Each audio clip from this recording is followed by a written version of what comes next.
Teddy, we are back home, mate. Back home. Back to Ted HQ, Bomber County. Teddy!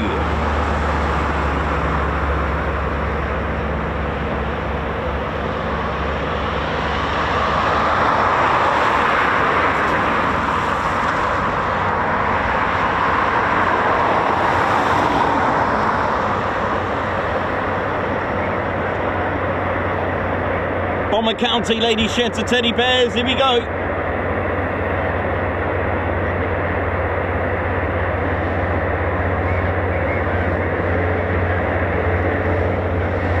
How are we doing, ladies, gents, and teddy bears? Welcome to the Ted Coningsby channel. We have two chipmunks in the circuit as well. Just doing circuits, so I'll get you on them in a moment. Welcome back. Happy New Year, Ted Coningsby channel. At Ted's home, Ted HQ.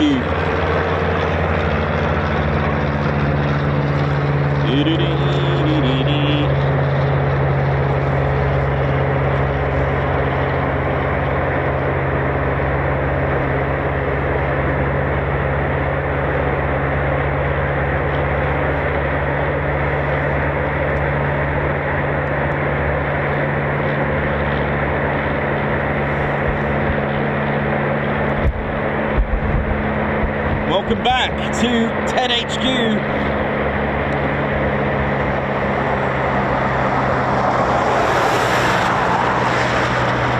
We have two chipmunks in the circuits. Doing circuits, sorry. Here we go. Already.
Another one as well.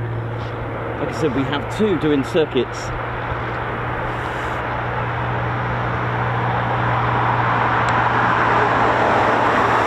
RAF Coningsby home to, naturally, the Typhoon FGR4 with 5 squadrons.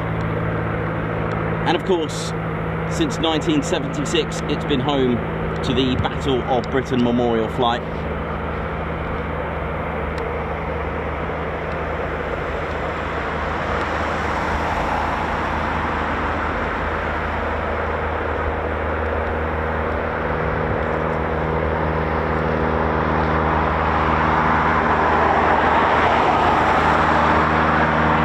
For the airshow season, the Havilland chipmunks. There are 2 in the BBMF inventory, training for this year's season now.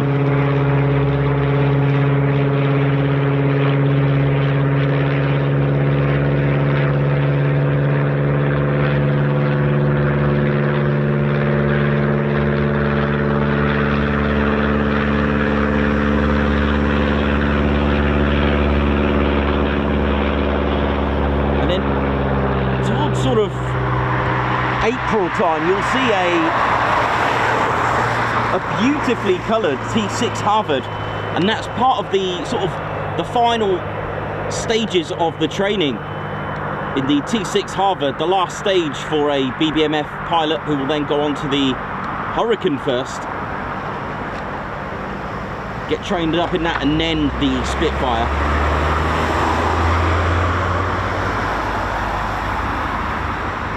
They are regular Typhoon pilots, but they still need training. I did ask the question, of course, when I first started out.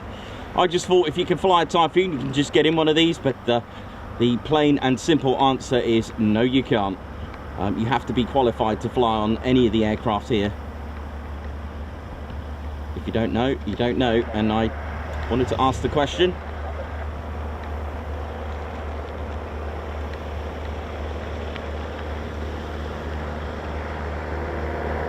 Hopefully we'll see the return of the Battle of Britain Memorial Flights Dakota as well.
Oh yeah!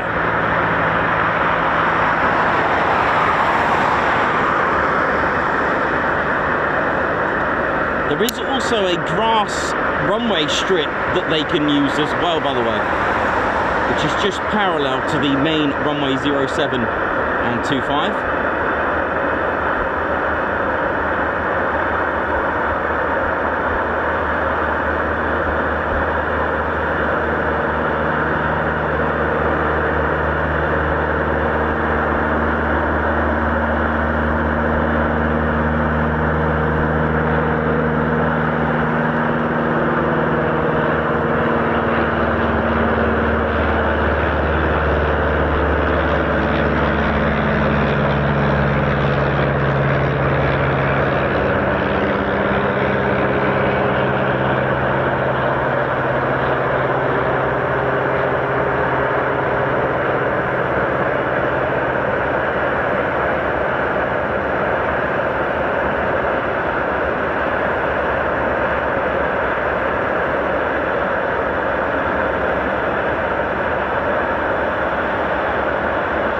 So once again, the Battle of Britain Memorial Flights to de Havilland Chipmunks play a major part in the crucial part in the training. They don't actually take part in the formation displays or anything.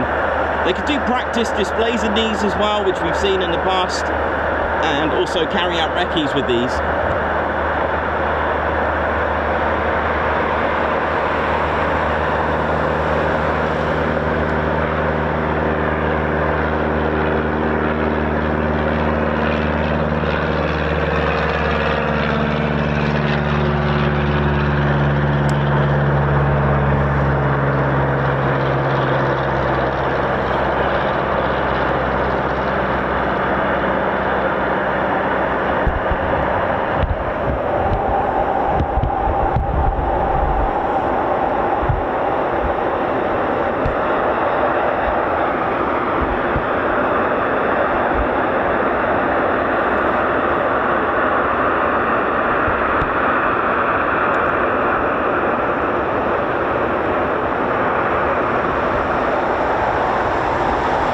Getting ready in their Typhoons, lady sheds, teddy bears, here we go. RAF Coningsby, a QRA station, a policing station, and a training station as well for junior pilots training to be frontline Typhoon pilots. These pilots of 29 Squadron comprise of fully experienced pilots, qualified flying instructors, and newly qualified fast jet pilots from RAF Valley who have successfully passed their fast jet training, and their career path is tuned to the Typhoon.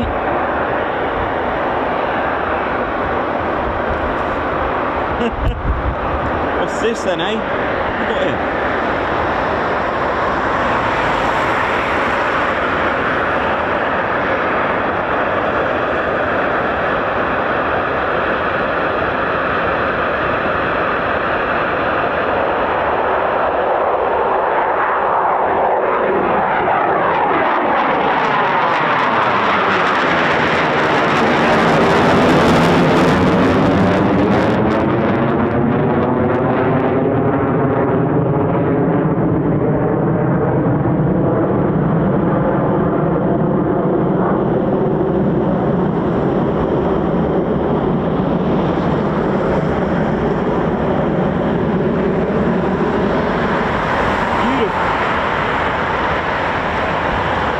What have we got here?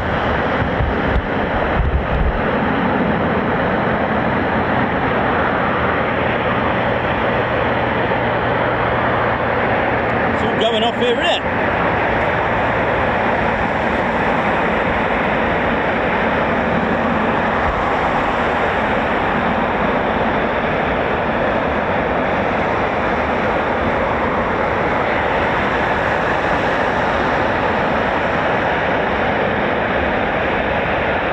RAF Coningsby squadrons are 29 Squadron, the operational conversion unit that we just mentioned, who train the junior pilots who have passed their fast jet training, as we mentioned.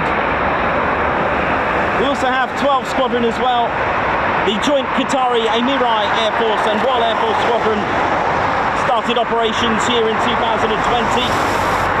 41 Squadron, the Test and Evaluation Squadron, they test the latest and greatest equipment. How cool is that? That's a good role. And of course our 2 frontline combat ready squadrons, 3 Fighter Squadron, who were the world's, well, the RAF's first to fly heavier than air aircraft, and number 11 Fighter Squadron, the world's oldest dedicated fighter squadron, retaining the F for fighter since 1915.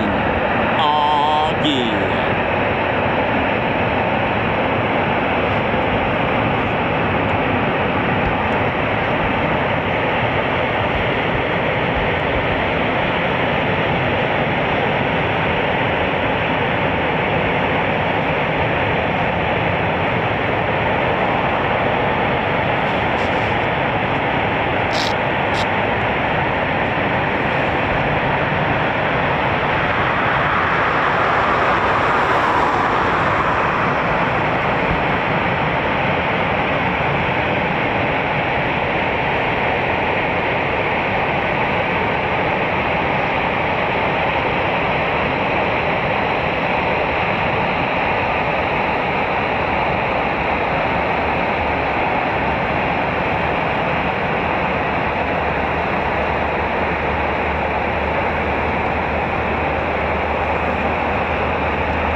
Markings that you can see here are 29 Squadron.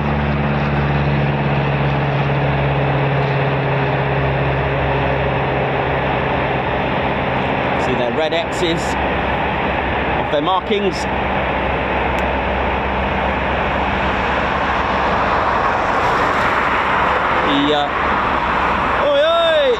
The Royal Air Force Typhoon was once designated as an F2 and changed designation to a FGR role. That's Fighter, Ground Attack and Reconnaissance Aircraft, FGR4. Check that out. The Royal Air Force's Typhoon has been, although powered by two Rolls-Royce Eurojet 200 engines with beautiful 8-modular compression blade system, a low bypass at 0.4, producing 20,000 pounds of thrust each with afterburner or reheats in the Royal Air Force. But each country can tune their Typhoon differently if they want to, their Eurofighter, and they all have different names as well. For example, the Italian Eurofighter is the F2000A Typhoon. Spanish is Typhoon. The German Air Force, the Luftwaffe, they have the EF2000 Eurofighter. Don't be alarmed if the max speed tuned down to Mach 1.8 startles you, because once you adjust max speed, you actually can then manipulate the acceleration, so that could be one of the reasons.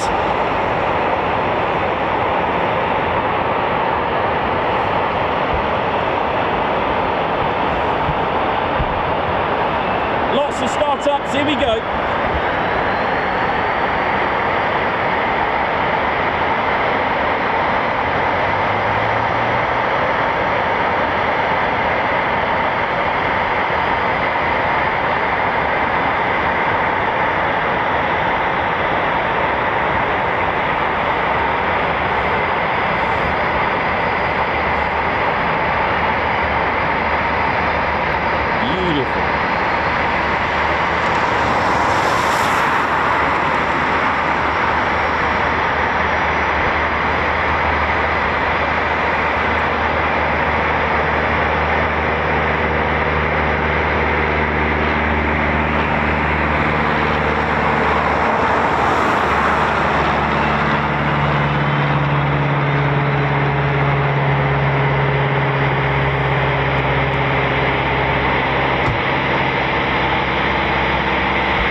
How we doing, ladies, gents and teddy bears? Hope we're all good.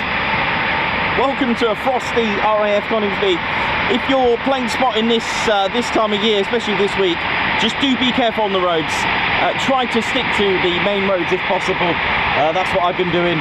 Usually I take the little TED route, as I call it, the little TED roads, but they 9 times out of 10 they won't be gritted, or at least unsafe this time of year. So please take the safe option and take your time.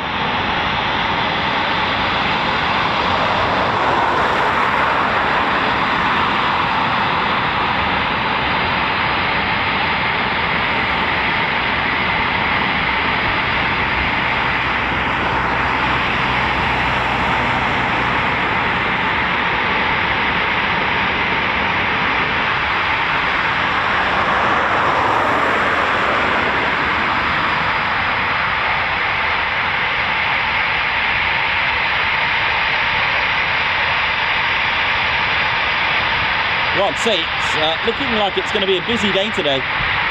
Welcome to the Ted Coningsby channel. Oh yeah.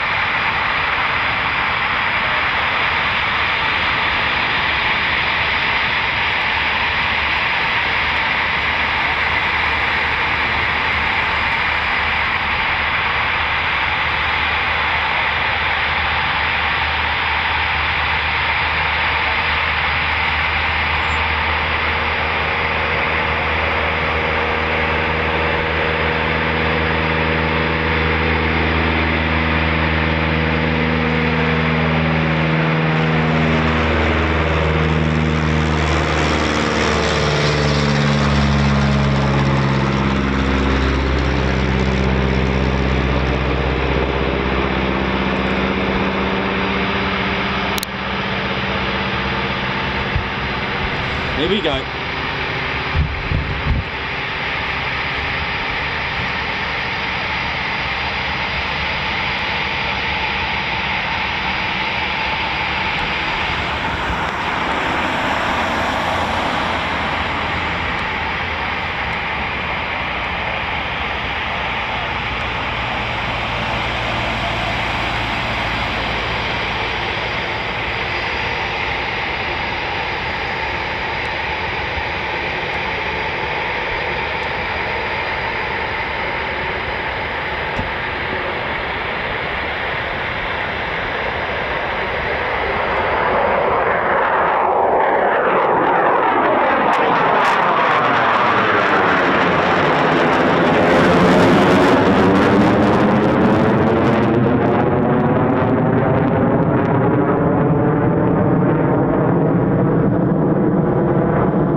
On the move. Foon on the move.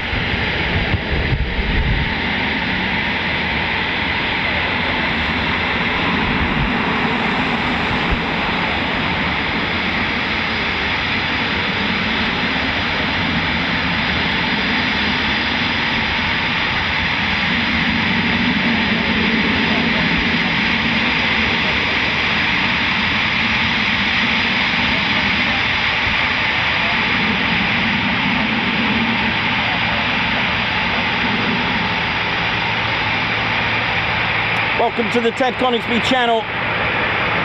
Thanks for joining us for our second stream of the week. There's only 4 this week. Touch wood and touch fur. Due to the weather on Monday, but here we go. We're back at Ted HQ on the move. Here we go. Look at this.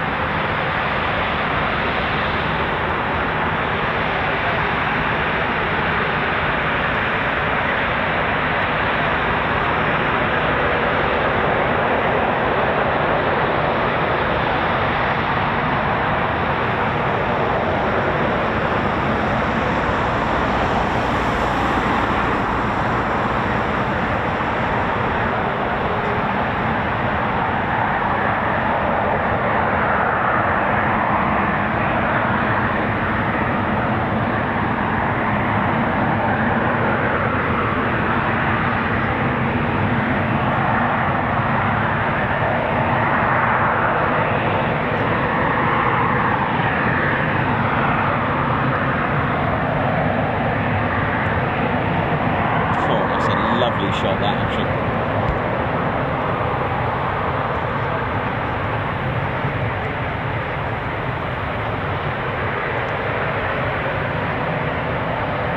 One in, one out.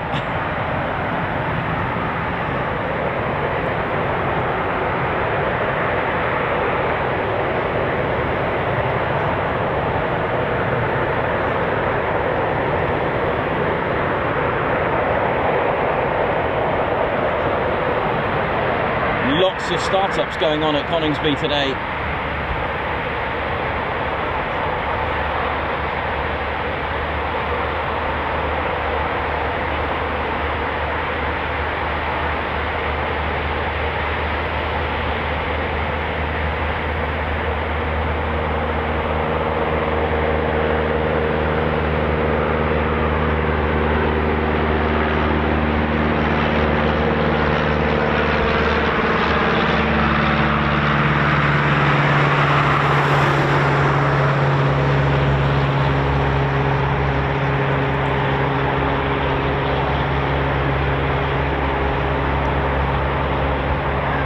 There are 2 Typhoon stations in the UK. One here, RAF Coningsby. This is QRA Station 2 South, and we also have QRA Station number 1 North, and that's at RAF Coningsby. There is another QRA station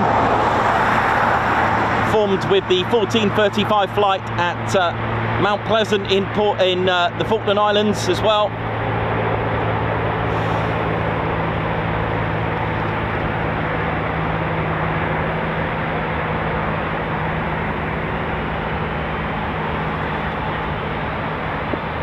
So many startups, man. This is good. Hopefully on for a reasonably busy day on this cold day. It's like -1 at the moment. But it's sunny. That's the main thing.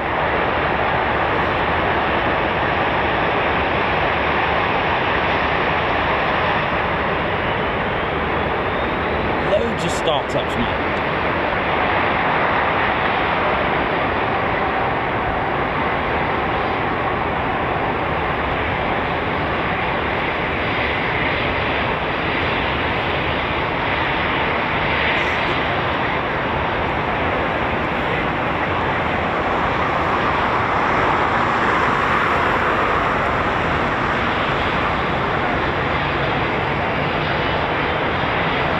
Beautiful. Made in 4 different countries.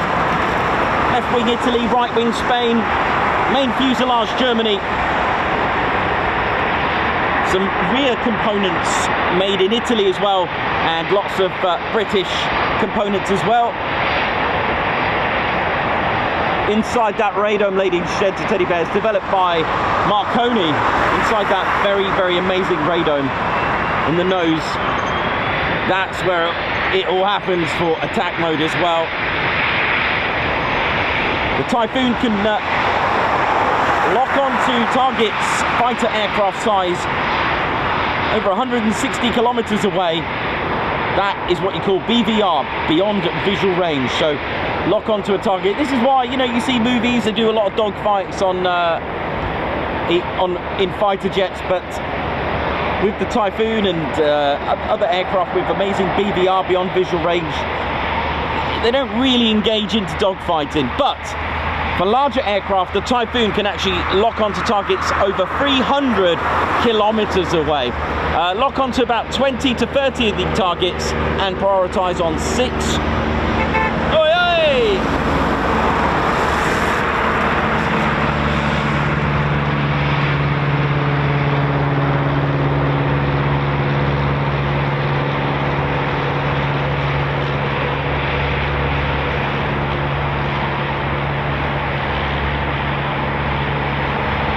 And of course, if you've got a good attack, it's got good defense, it's got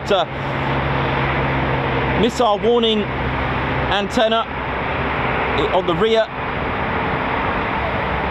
chaff dispensers, flares, and a decoy antenna as well, which is quite clever. I like that one.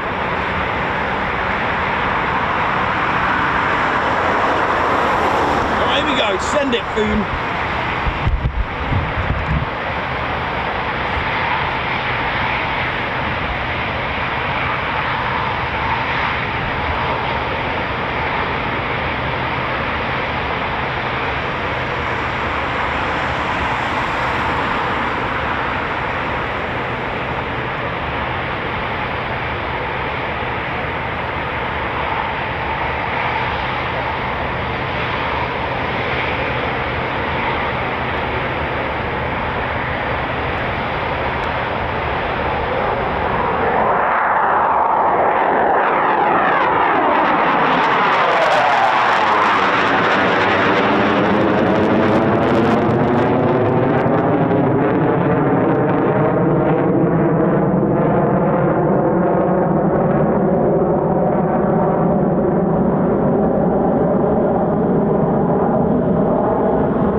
41 squadron markings. So we got it.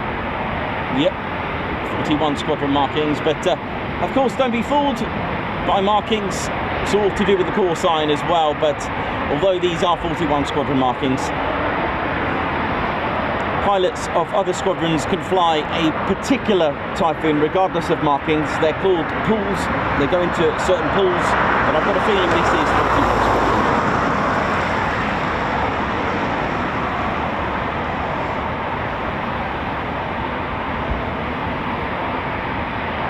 Apollo, Paladin.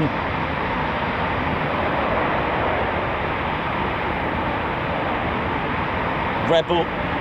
Those are 41 squadron call signs.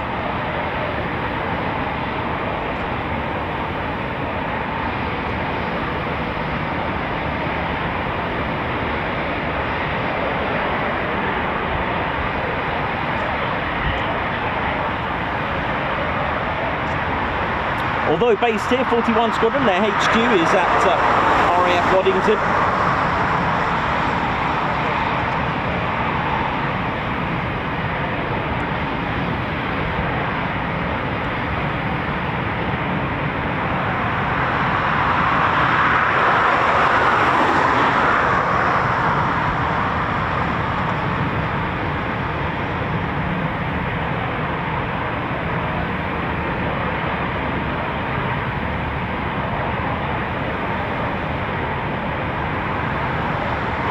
Back up again.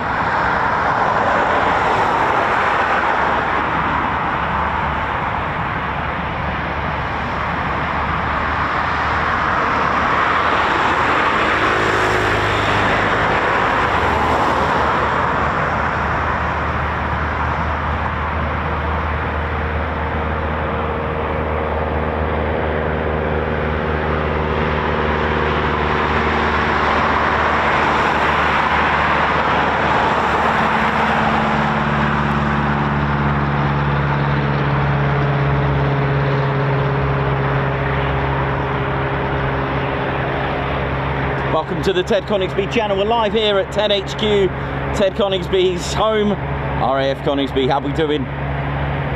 Similar to Lincolnshire as well, started operations in 1941, although the base was opened in November 1940. Similar situation to Lincolnshire in 1940, although used as a selected to be a decoy airfield first.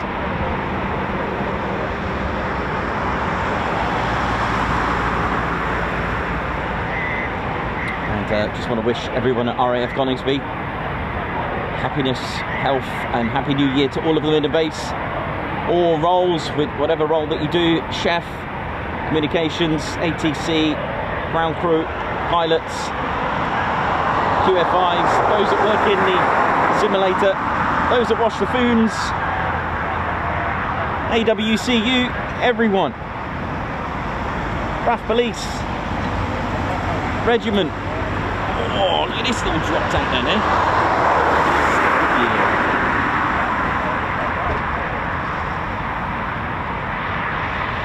Hello. Oh, I say, that's a bit hot. You wouldn't want that landing on your head, even though it's big shout out to all the lineys and the ground team, the ground crew, maintenance teams, keeping these going. I've seen how hard they work just on a couple of visits here at Coningsby. Constantly working hard. Fairies, computer geeks, mechanics, all those. How you all doing? Technicians, Sengo.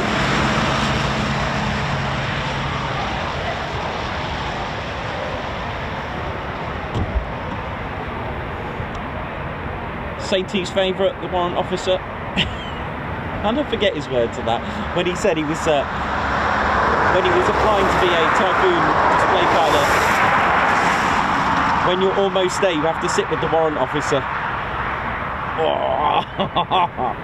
with your application and explain why you feel that you want to be a Typhoon display pilot. Why not? Well, they've all had to do it. Literally, you write on a piece of paper why you want to be a Typhoon display pilot, and shortlisted to about 4, I think. And then you do some, I think they do some sim work, and what they can bring as a Typhoon display pilot. And then if they're successful on that, they will have a meeting with the warrant officer as well, and then they'll expect the letter to say, well done, you've made it. How cool is that though? Okay, 41 Squadron about to depart. Here we go.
The likes of Wing Commander Guy Gibson was here as well. Interestingly, not here though, but Guy Gibson also flew with 29 Squadron, who were once a fighter squadron as well during World War II. They had, even during World War I, 29, with the Royal Flying Corps in the early stages as well during World War I. McFadden, all these legends. They had a lot of aces, 29 Squadron. They had a lot of aces in 29 Squadron, who were, like I said, a fighter squadron. Even Wing Commander Guy Gibson was flying with them as well. Wing Commander Guy Gibson is promoted to Wing Commander for 106 Squadron, who were the first squadron here at RAF Coningsby. The very first aircraft. So if we can just transition now. 1941, ladies, gents and teddy bears, 1941. This was the very first aircraft, the Handley Page Hampden bomber. Look at this. Look at, I mean, really, look at this. 1941, 106 Squadron. This was operating here, and it had amazing missions here. Sadly, X3002 was one of the first ones to have been lost in combat. Lest we forget. And then from 1941 and then to this from 2007, the very first Typhoons, but 17 Squadron.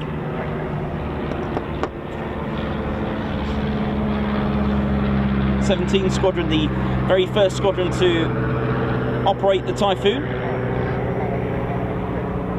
They were at, in 2005, the very first Royal Air Force's inventory of Typhoons at Morton Aerodrome, with 17 Squadron, who stood up and came here in 2007, along with 29 Squadron next, and then 3 and 11 Fighter Squadron followed.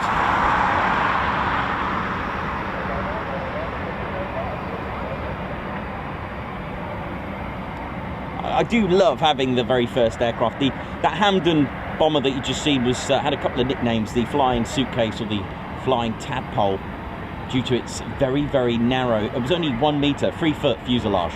That is very narrow, man. 3 foot. Oh. And the problem with that, with the way the design is, where the pilot was situated, if the pilot should get wounded in action and unable to fly, it was very difficult to pull the pilot out and take over the controls. It was one of the last of the 3 sort of twin-engine bombers, and also here was one that really has a bad name. I do feel sorry for it, but the Avro Manchester arrived here with 97 Squadron, who were at Waddington, arrived here in April 1941. In fact, I heard when 106 Squadron were operating in Manchester, they actually switched back to the Hampdens for a little bit. They actually preferred it. It was an underpowered Avro Manchester, which led on to the development of the Avro Manchester Mark III BT 308 prototype, which ended up being called the Avro Lancaster. So I guess in a way it had to come out because it leads on to better things.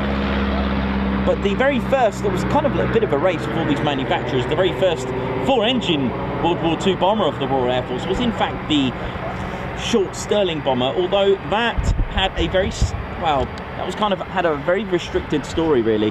It was originally supposed to be built with something like 120-foot wingspan, but it never got that due to the hangars. The Air Ministry said that they couldn't do that. They had to have it restricted to 100 foot, which I don't know if you've ever seen a short Stirling bomber. It's huge. And for a short wingspan, it really wasn't happy with it.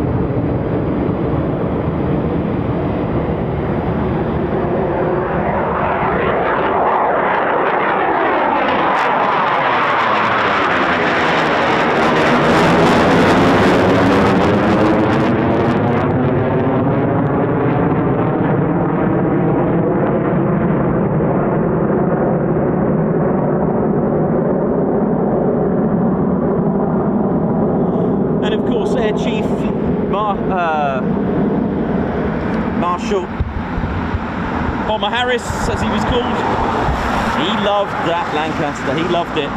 Really, the other bombers really didn't get a chance. Oi, oi! Big favoritism there with the. I mean, it was a beauty.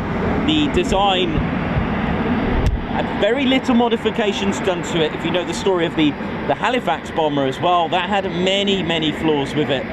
It was really not a favourite of Arthur Harris. He really didn't like that aircraft, and it did have a few flaws in its development. Plenty of YouTube videos out there. You know, even the H configuration wasn't quite right with the kidney sort of shape. It would go into a spin, it would lose control. They uprated it. If you have a look at the evolution of the Halifax bomber, if you have a look at the sort of like the fins on the H configuration, the tail on the tail, or tails, they changed from almost like similar to the Lancaster, but it just, Bomber Harris didn't really like it. And you know, a lot of these bombers felt a bit victim to favoritism over the Lancaster. But that said, the Lancaster was a very successful, or the most successful heavy bomber aircraft.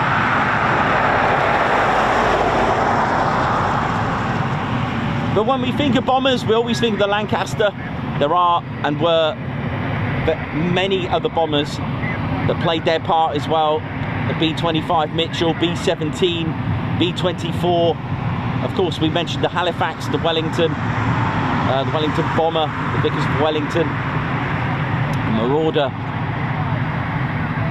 the Lincoln. We mentioned the Manchester, the Hampden, the Wellesley, Whitworth.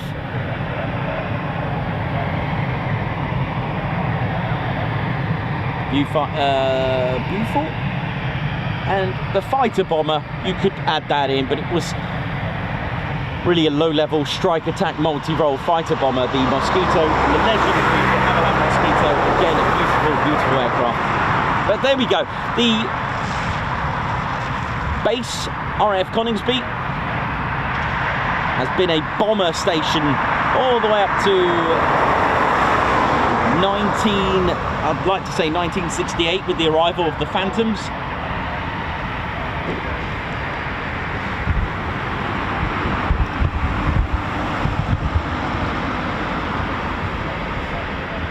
Welcome to the Ted Coningsby channel.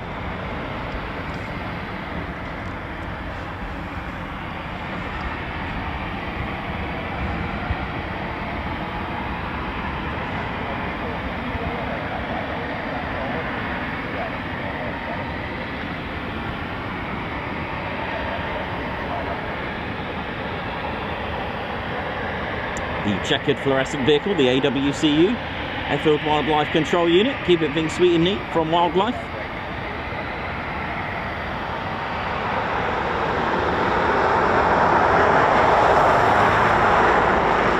Oh, that's what I'm talking about.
Brakes to just 8 seconds, not even reaching the arrestor gear. The arrestor cable, sorry. From brakes to 8 seconds, reaching, what, 180 miles per hour, rotates at that, and it goes into a 50 degree, 60 degree pull back, and it can accelerate vertically. Very similar performance to the English Electric Lightning. It's not like your quick climb, unrestricted climbs at Lincolnshire. This is all down to the thrust to weight ratio, because the Typhoon is a very lightweight aircraft and it has the power to do that. It can accelerate vertically, and not many aircraft can do that even with full fuel. That's the beauty, that's the power right there of the performance of the Typhoon. God, that was hard. I was a bit worried going further back. It is quite slippery up here. I have defrosted it up here, but have you ever put, like, you know the windscreen spray, the defrosting spray, the de-icer? Have you ever had it freeze back up? It's pretty crazy. It's like that up here, but I'll do my best.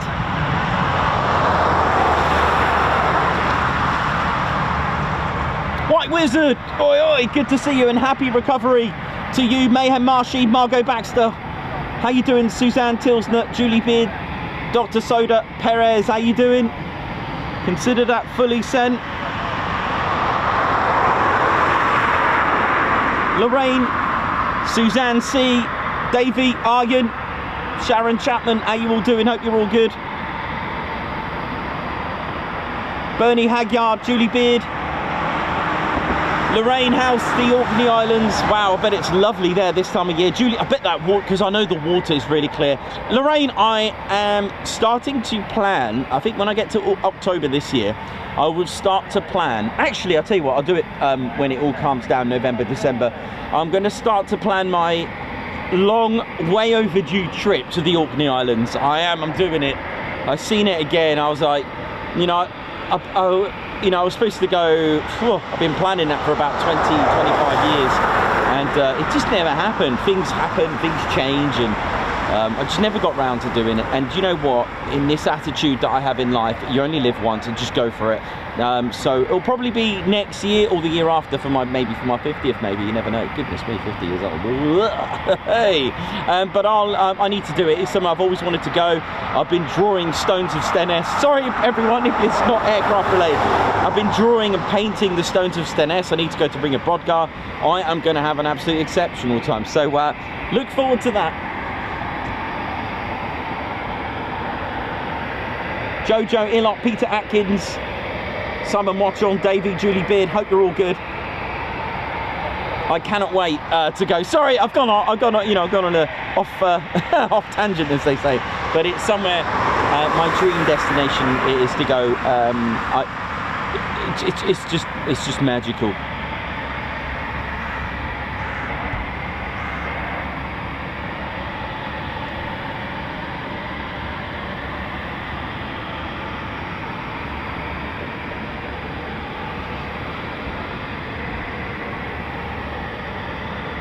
Martin, yeah, I'll take it easy up here. I couldn't go as far back.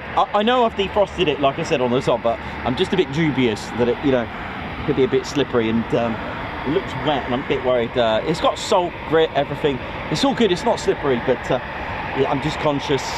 I'll take it easy. I didn't realise there was going to be 2 PTOs there. That was pretty cool, wasn't it? But you know what? When I'm filming more than one Typhoon performance takeoff, I always sacrifice the first one because it has to have a cut-off, right?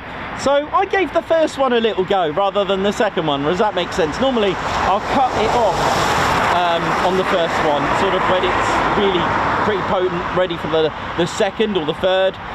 So it's usually the last one that gets the full show. So I gave credit to the first one this time.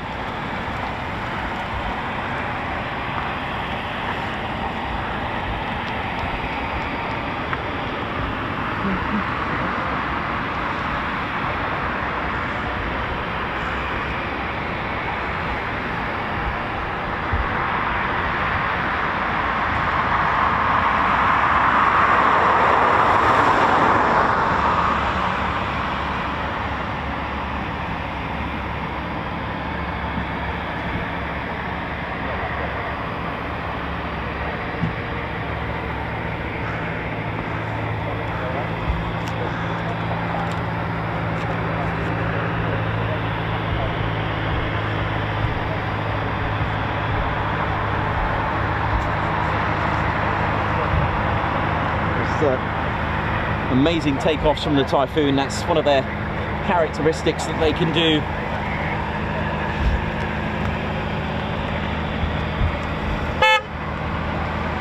Oi, oi! Oh, it's cold, man. Woo!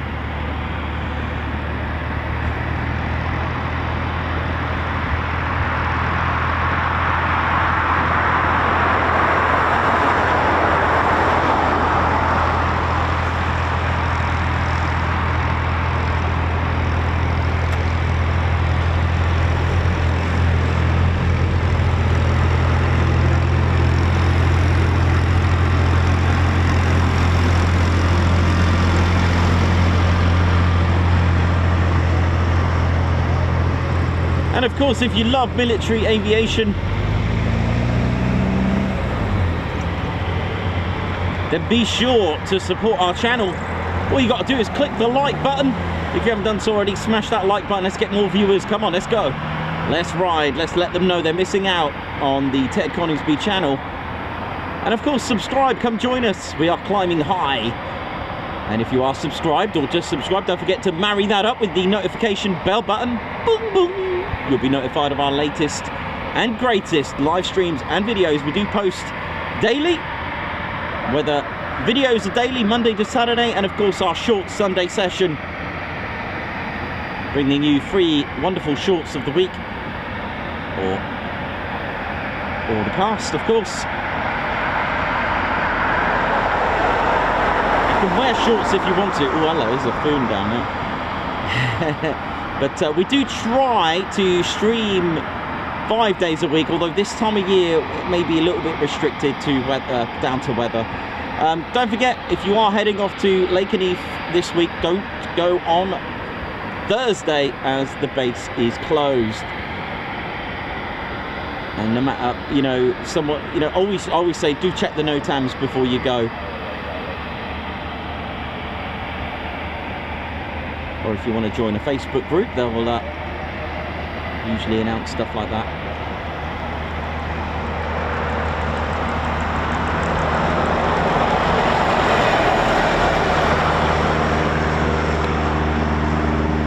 So good luck to this pilot in their training for the Battle of Britain Memorial Flight. What an honour though, isn't it? What an honour.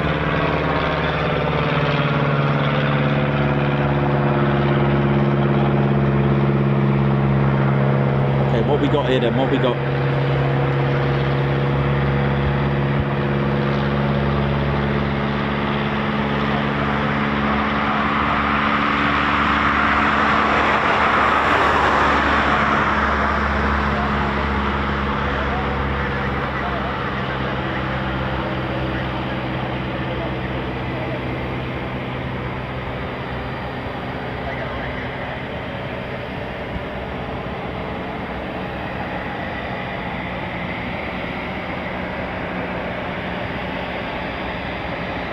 Non-stop today, isn't it?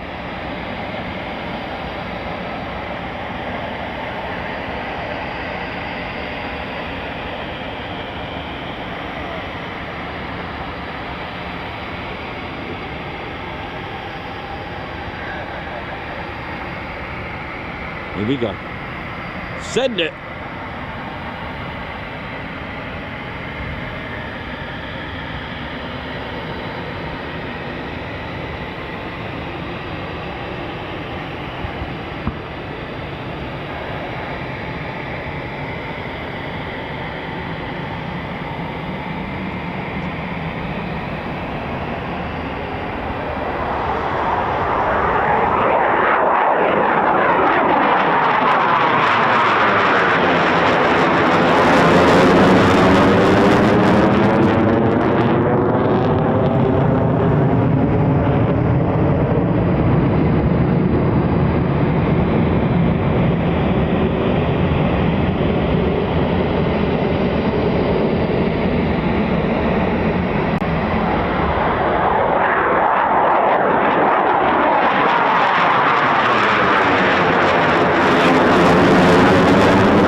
Agile aircraft.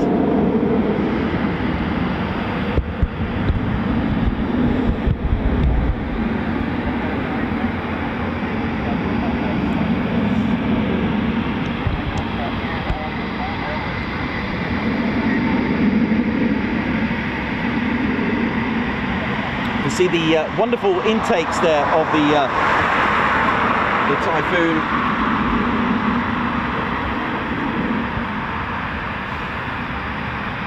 With variable cowlings that you can see the bottom sort of lip, the cowling air intake lips there that control the amount of air that's scooped up in there.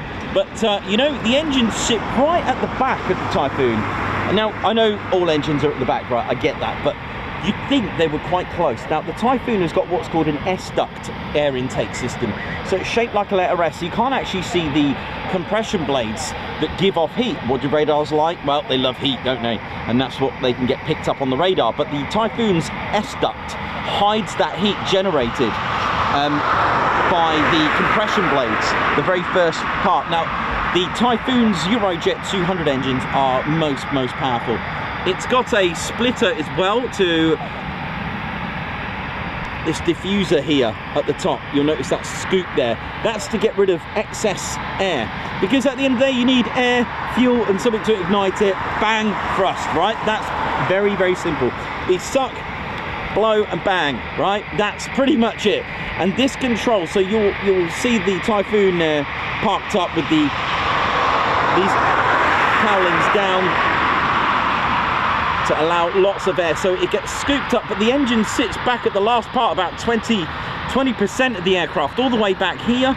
Now it goes, so basically you've got a long air intake system here, very long, but it sits up the top of here, so you can't actually see the compression blades.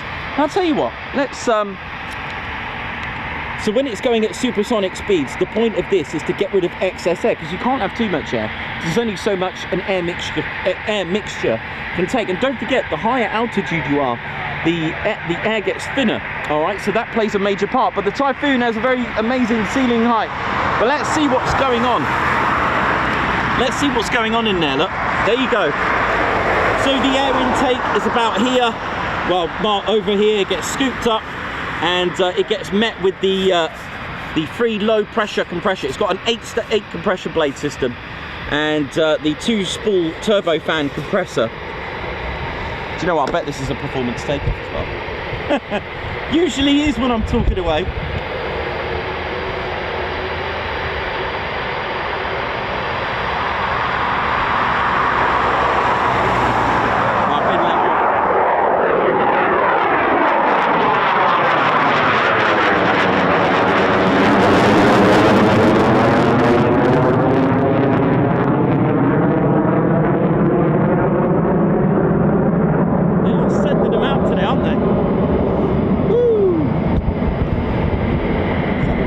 Down there quickly, see if there's anything else.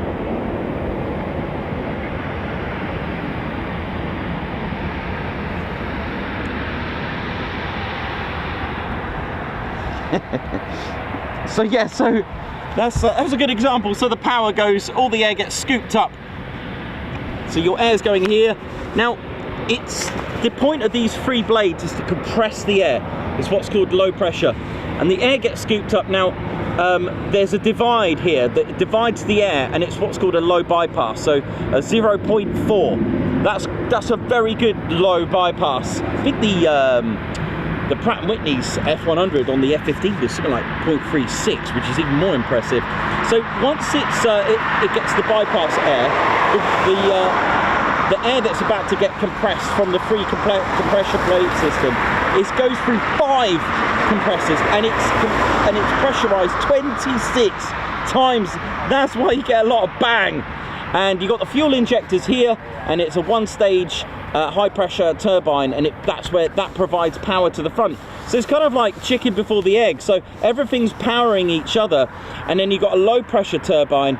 Now that generates about 15,500 pounds of thrust. Okay, once the afterburners are hit on, it's not very economical, but it gives you 30% more power with the afterburner, giving you a total of 20,000 pounds of thrust each. The nozzles are not fweepage, they don't have air, they're electrical or mechanical, which are very quiet. It's very important to have nozzles at the back to be controlled. You may not think it's necessary, but it actually mimics and complements the type of pressure and power and airflow that's given out at the back, basically. So it corresponds to how much, and it matches the thrust. Okay, so it opens and closes. But the F-15E Strike Eagle, that sweeps. There we go. And that's what gives you the thrust, which makes the aircraft go forward. However, the Typhoon has a wonderful fly-by-wire technology.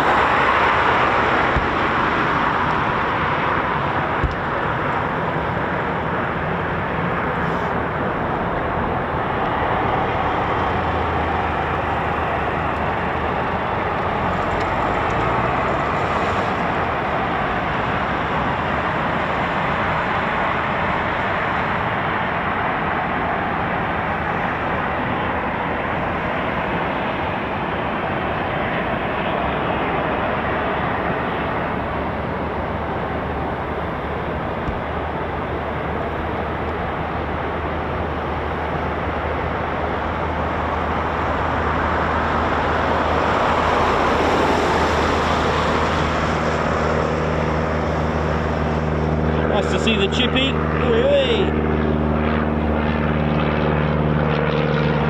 Just one more thing, just a little thing to show you on the development of aerodynamics of fighter aircraft. You'll notice that the fuselage Right, this is true. You can look it up. You can have a look at the design. When they were designing fighter aircraft, this was pretty much straight. Can you see how the fuselage is bulged out? It's to do with the aerodynamics. When they were finding that it wasn't that aerodynamic and created a lot of drag if it was flat, so they bulged this out. So when you see spluffage coming through here, this is what they do when they do designs of, I forgot what the name is, they have like a huge model of the aircraft they're designing to check out the aerodynamics. And they found, so when you see spluffage, this is a good thing, this is part of the aerodynamics. And they found bulging the fuselage out actually helped. So that's why a lot of fighter jets, I think they all do it. Have a look, they all bulge out about here, it's where the wings are. And especially on delta wings, because, well, naturally they're not really they're not really that aerodynamic. But when you add foreplanes or canards on your aircraft, on the Typhoon it's called foreplanes. They work simultaneously. But there you go. Just a little thing that I spotted the other day on fighter aircraft. Don't forget, I'm a bit rusty. I haven't spoken about this Coningsby for a while, but we're back. Got a Typhoon taxi in there.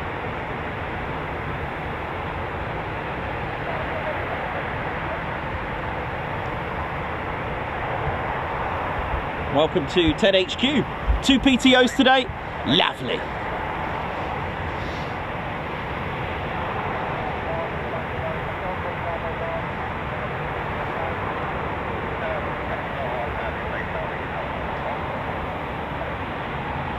Yes, so that's very well spotted. Conformal fuel tanks will compensate the hugging of the conformal fuel tanks. That's why they're rounded and bulged out. Exactly right. It's where the wings connect on that fuselage. This is where they had to make the fuselage bulge out a bit. And if you look at conformal fuel tanks, they do exactly the same thing. Cool, isn't it? I do my best. I watch a lot of poor Claire Bear. I mean, I am there constantly reading books and watching videos about all sorts, from aerodynamics to World War II aircraft to heroes, pilots, all sorts.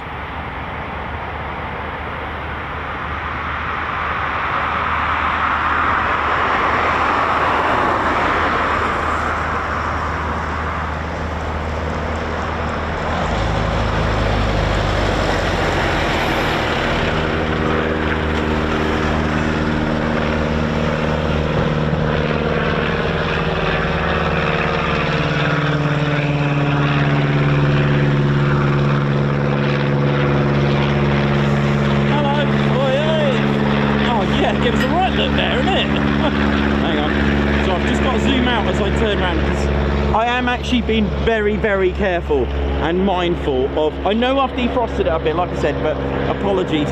By the way, there are two Spitfires, there are 2 Chipmunks out today. I don't think I've ever seen 2 in one day.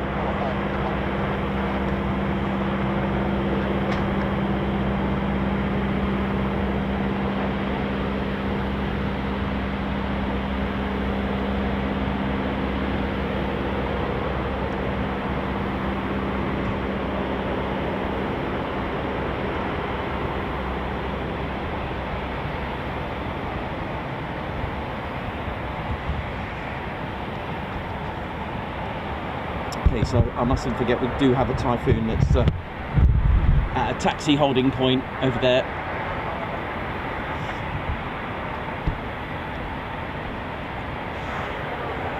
Like I said, this is your one and only Ted Coningsby channel. I take pride and passion in what I do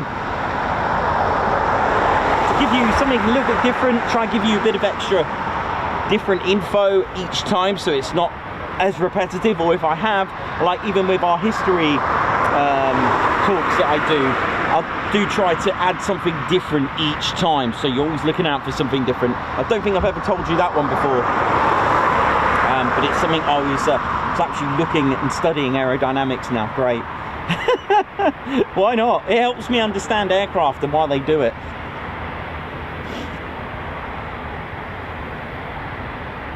And there's another Typhoon taxiing from the south side of the base as well, so another 2 more imminent departures. It's been a busy one.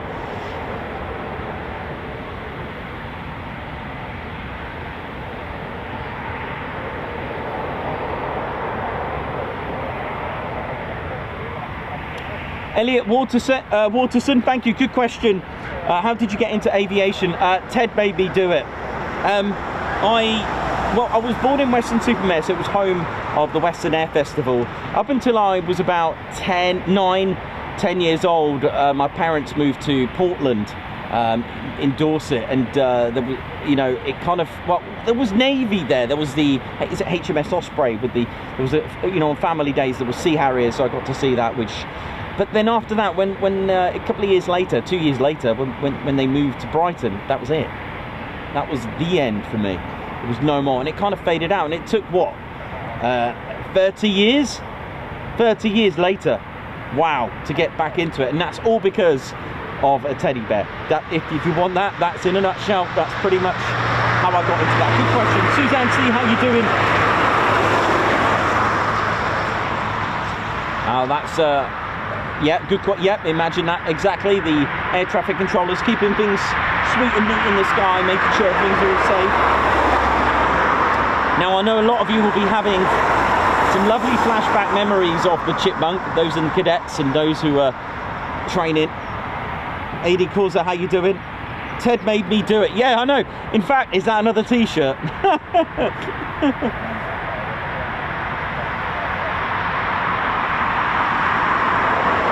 Stephen Billings, Godzilla, thank you very much for the info.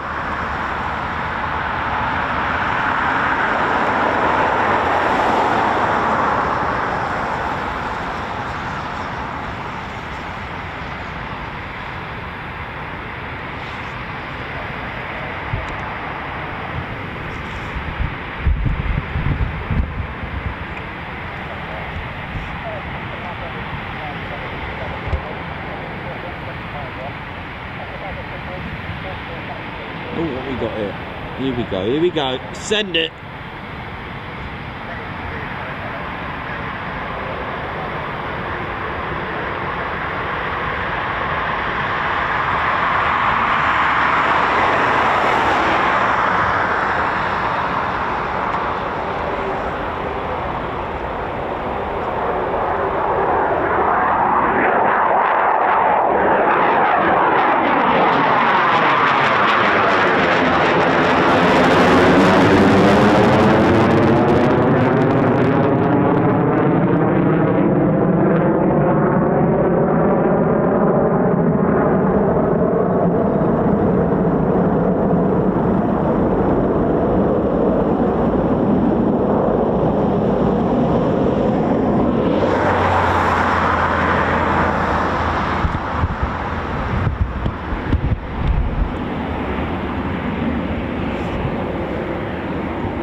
Yeah, so even F-16, it slightly bulges out, ever so slightly. All these adjustments that were made in the design.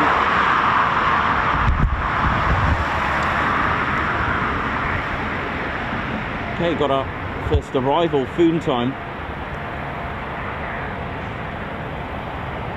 Sorry, I lost it there. It was just behind that floodlight. Or spotlight.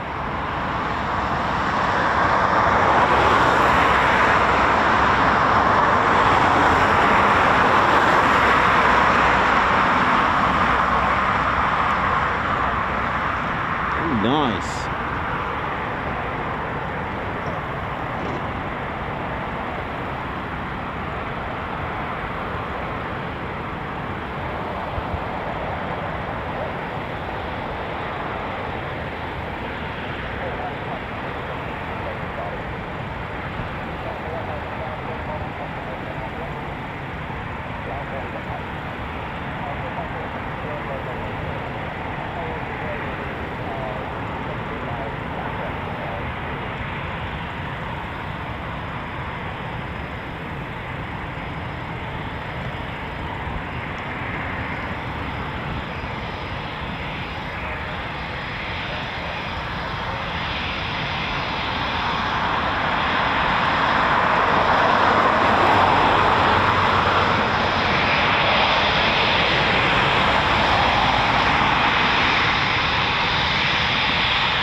Cool. So I don't see that often. It's not totally rare, but it's not that common.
Well, it's been a busy day today here at Coningsby.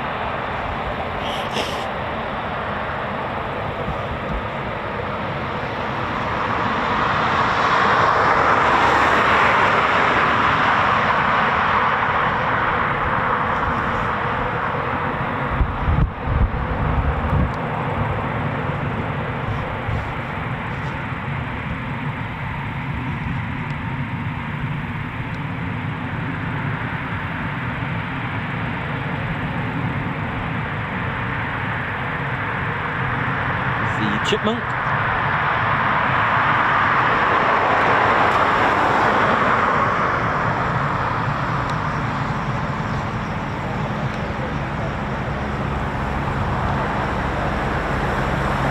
Oi, oi! Sorry, I had to wave there.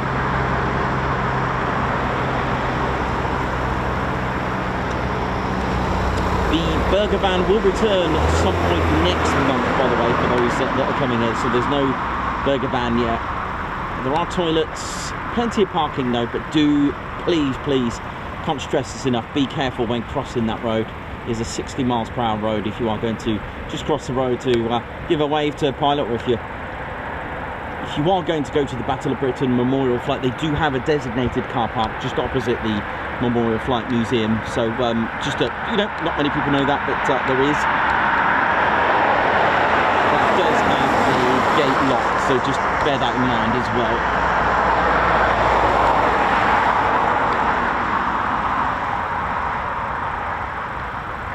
That's one of the two chipmunks back. Like I said, there were two. This one's just landed and the other one's still airborne. Love the grey and the orange, I do love that.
Very warm welcome to everyone that's tuned in. Good day, good morning, good afternoon, good evening, wherever you're watching from in the world.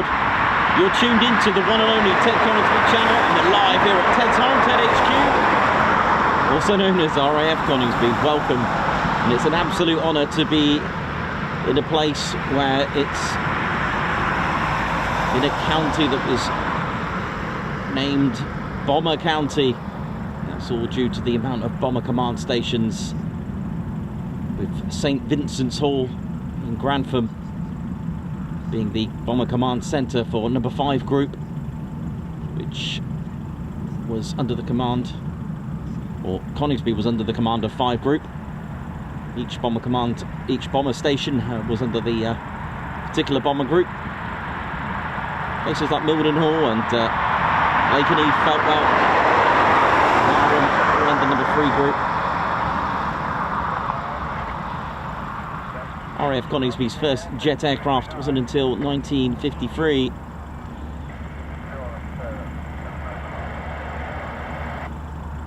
The English electric Canberra, and fair play to the RAF. They really wanted something to replace their legendary Mosquito bomber, and they did well with the Canberra.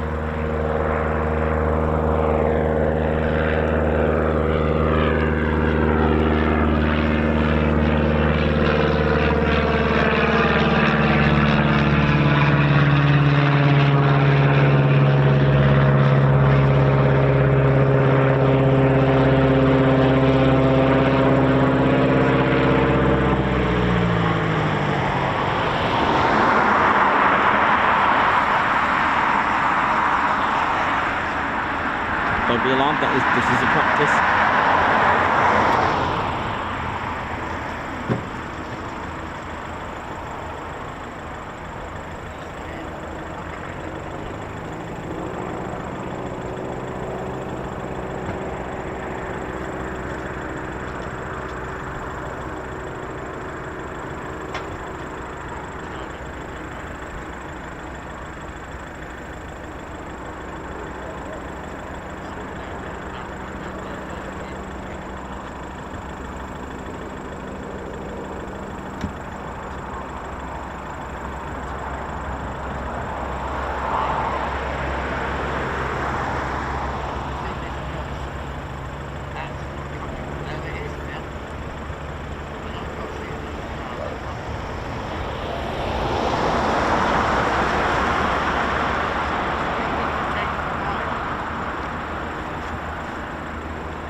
Do any crazy spins and turns yet. Not yet, until it's a lot less icy. What a morning though. I don't know if anyone's been keeping a tally. We've had a really good morning with movement today here at Coningsby. Hey!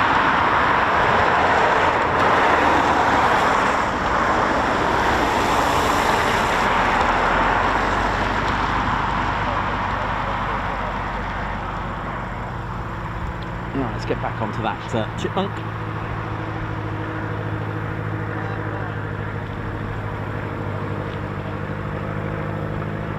Before 1973, before the arrival of the Lancaster, the BBMF were just known as the Battle of Britain Flight, and that was until 1973 when the Lancaster arrived in their inventory, and they added memorial to that. Memorial flight, and made Coningsby their home 3 years after, in 1976.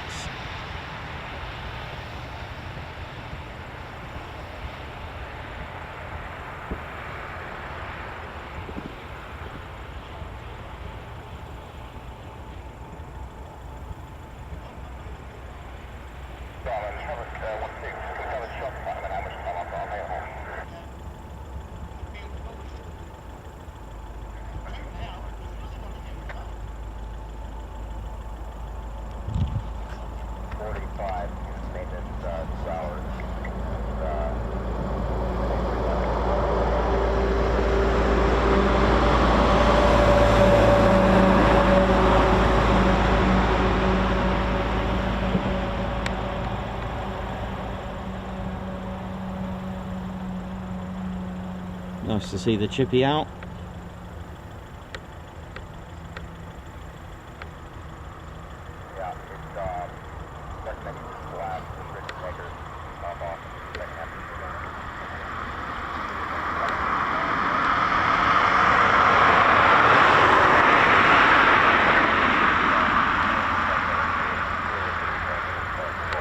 Just realised a good close-up of the RAG, the rotary arrest, hydraulic arrestor gear. Look at that.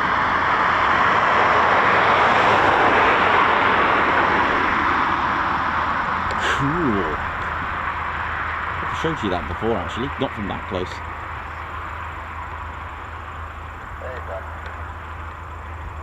And that's used in emergencies. So the aircraft will deploy the arrestor hook to literally catch the cable.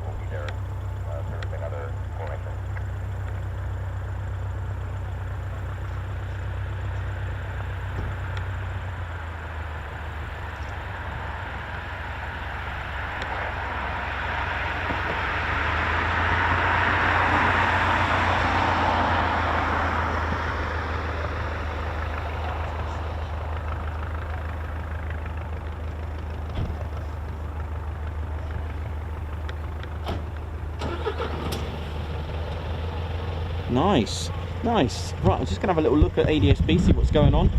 Look at that, blue sky-ish. Yeah. The weather's a bit better than yesterday.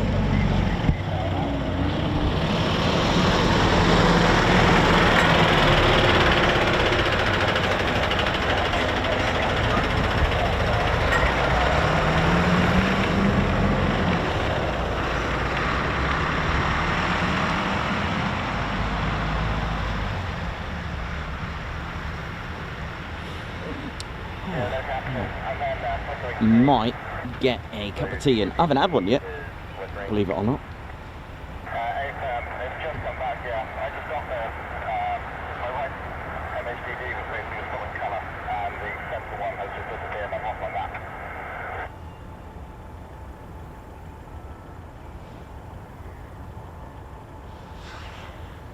No, I'm just going to go and grab a quick cup of tea, ladies, shed, steady bears. I'll be right back. Hope you're enjoying it. Mr.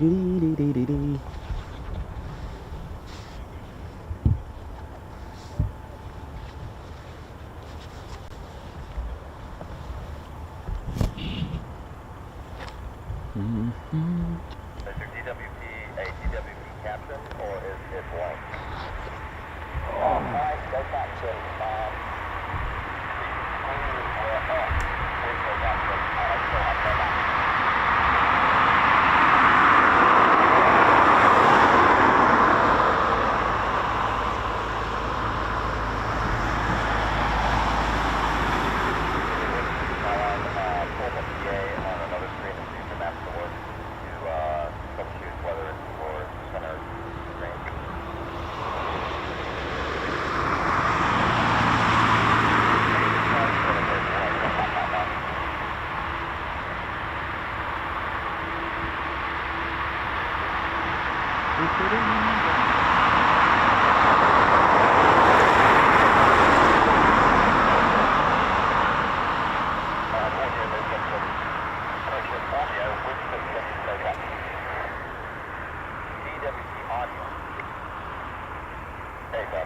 Have a big mug of tea.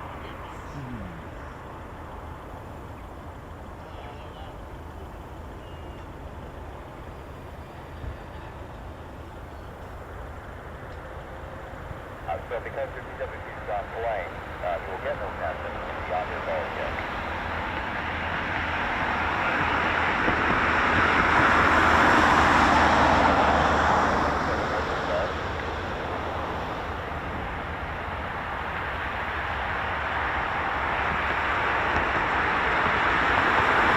Lovely cup of tea.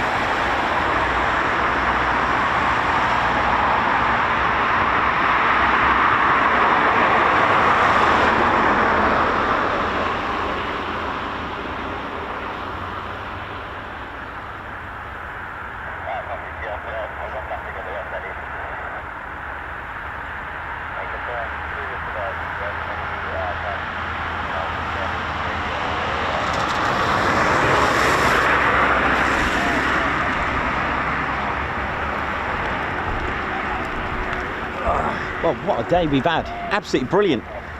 Really good. Oh, right, so we're just gonna hopefully get a couple of exciting arrivals as well today with circuits. We'll have a look, see what's going to happen today. You just never know. Every day's different here at any base, to be honest, and I hope you've all enjoyed it so far. Oh, that's a good cup of tea. Wow. Today definitely has been a good one.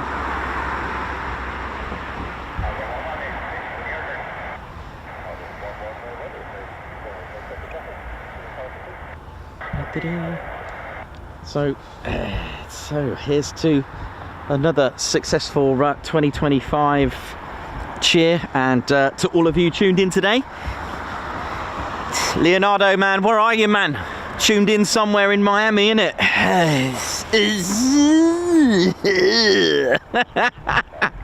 You know how it is. My name's Nikos, I'm your crazy cameraman and commentator. Ted's with me as well. He's having some Voss water. You know how it is with his special water. He is a bear after all. And I'll tell you what, he's going to really enjoy his salmon sashimi out here. Beautiful. It's one thing I love about Ted's food. You don't really need to cook it. Sushi isn't really... well, you can. I know. I know. There's more to raw fish with sushi. I know. I think sushi actually means with rice. That's what it means. Anyway, Paladin on its way back, I think.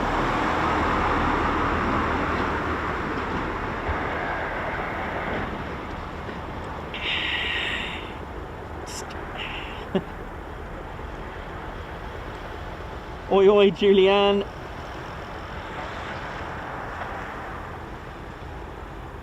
Right, where's Paladin? Not too far. Here we go, here we go.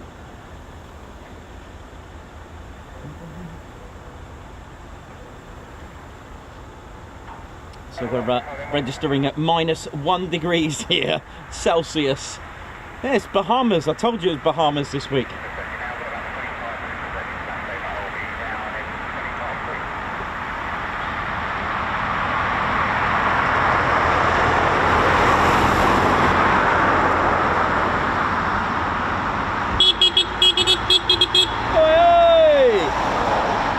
Hey man, how you doing? All right, yeah? Yes, how are you? Yeah, good. Thanks for my tag. Our pleasure. Yeah, thanks for that. I didn't know if you had it, so... No, I don't think I have. Well, I put it on something I don't have. No, I don't have that one. So thank you. Oh, here we go. It's Paladin now. Excellent. How many have gone out so far? About 5 million. Excellent. It's been non-stop, actually. I mean, that was full today. All that was absolutely rammed. There's not many left. No, I was just going to say. Here we go. Here we go. It's our second arrival of the day. Typhoon rice, that is. Right, let's have some of this. Come on then, give it some. Nice aggressive break. Let's go.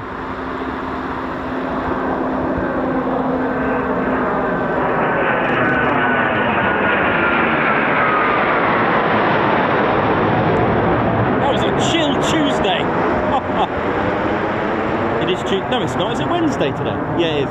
It's alright, lost my days because normally this is Tuesday, second stream.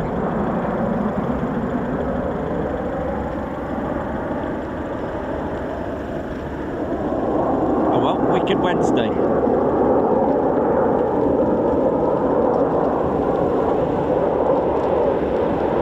I'm just going to see if the... No, sorry. I was wondering if the chute recovery team are there.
Let's have some of this. Touch and go.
The adjustments of the 4 planes there. Look at that. Oh, you've really got to see the 4 planes working like that effortlessly.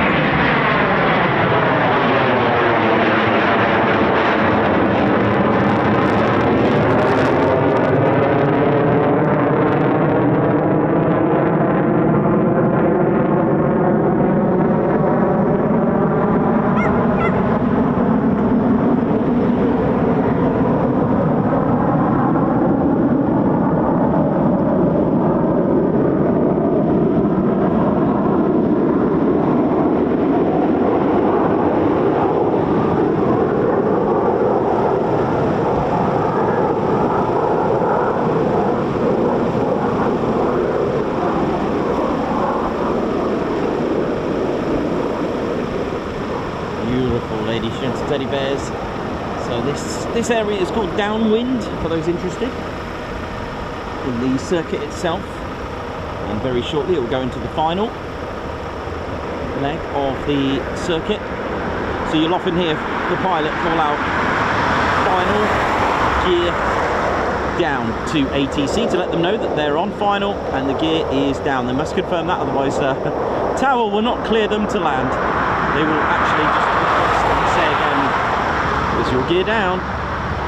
And then they'll get cleared to land. They can't just land, they need clearance from air traffic controllers. Whatever they do helps us as well know to match the call sign.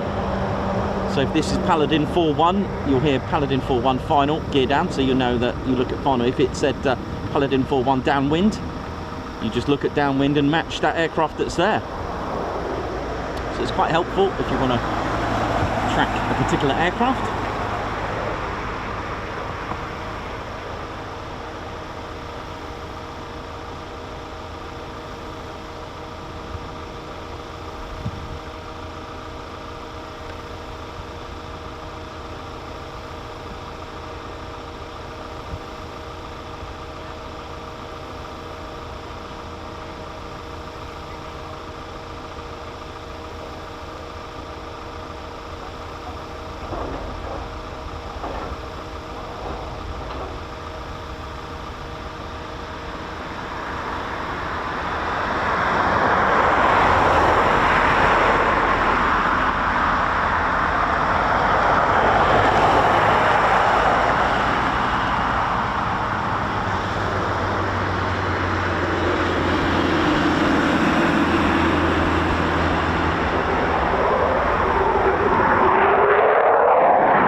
actually doing something with that machinery there. What he's doing.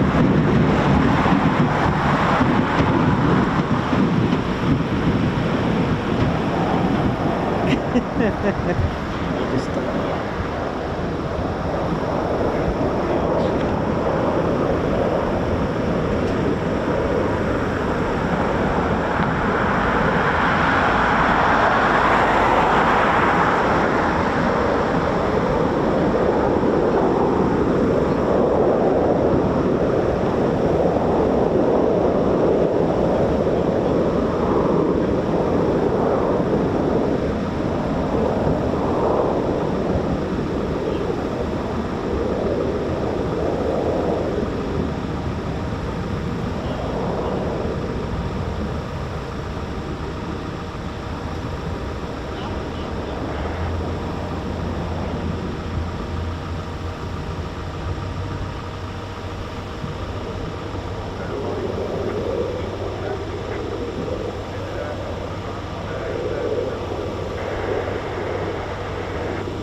we got another go.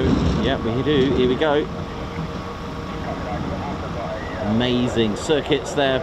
Pilot getting in, lots of training here. A good pilot is always practicing and training.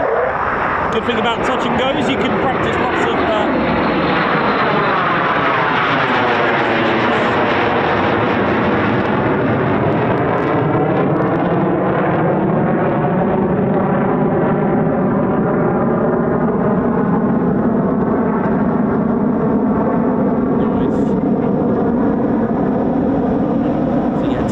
gives the pilot lots of takeoff and landings in one sortie, and also should there be a emergency one day, you know, whether there's an issue on the runway, the pilot can't land for whatever reason,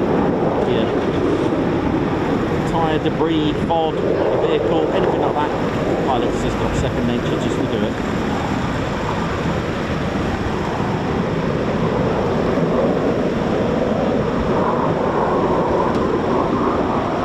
Again, this area is called downwind.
Here we go.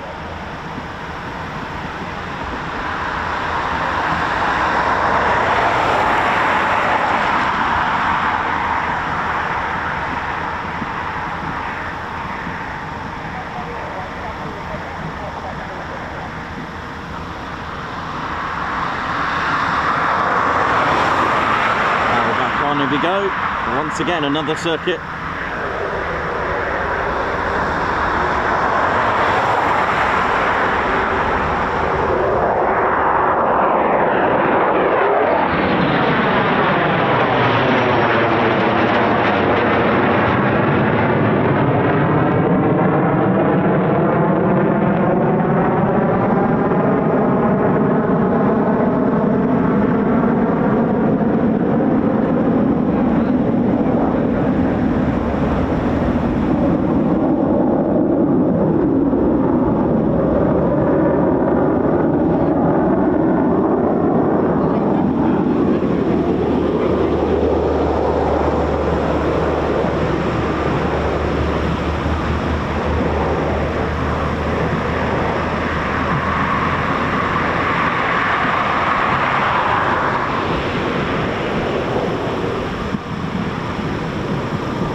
Well, we've been treated to loads of circuits. Look at this. Still got 5 in the circuit if this one goes back out as well and joins them. It's like a merry-go-round of Typhoons. Oh, yeah, we do. Look at this. 5.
braking.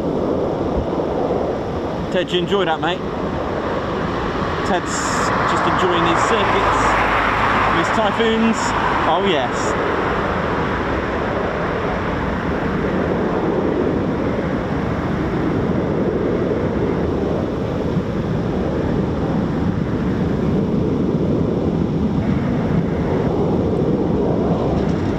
Oh, low approach. Even a missed approach as well.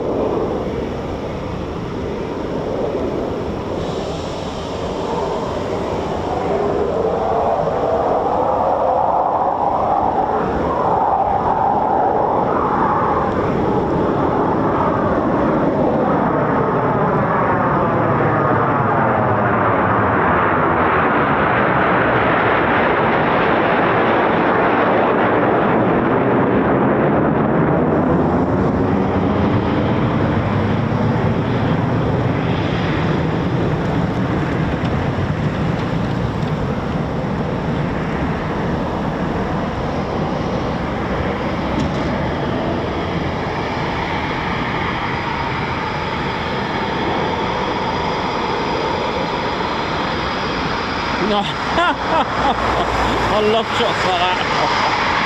Ooh, yeah.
Certainly been spoiled here at TED HQ with so many circuits, 2 performance takeoffs and 2 chipmunks along with a chute landing.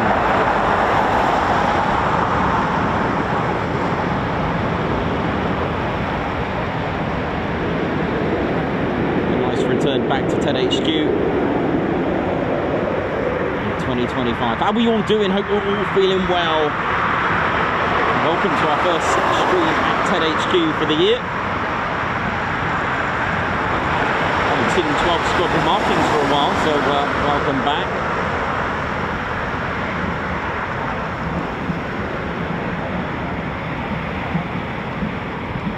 I was at one of their former bases of World War II at RAF Coningsby in Lincolnshire.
sauce, doesn't it? Funes.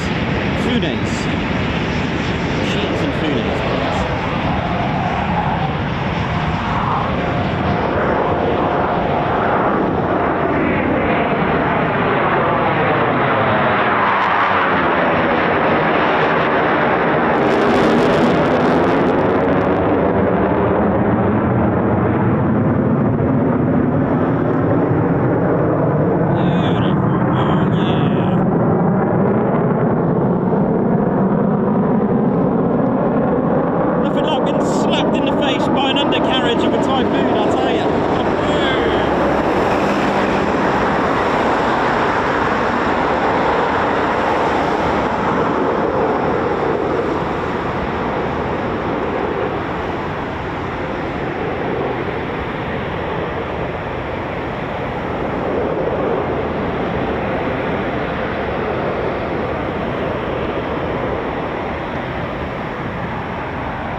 Back up you go.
Aerodynamically slow down the aircraft, coming to a gradual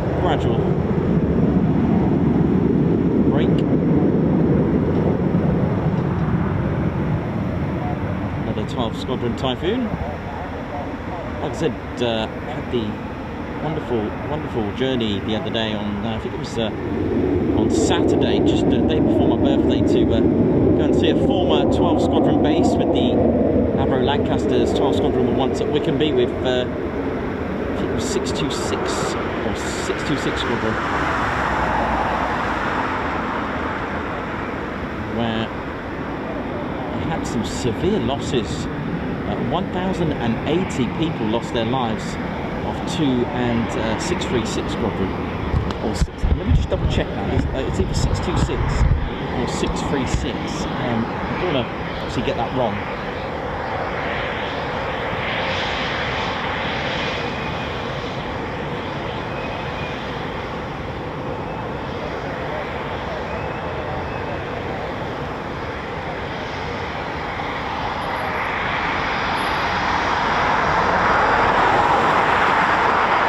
Yeah, 626.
29 squadron markings there.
Absolutely awesome. Did you see that?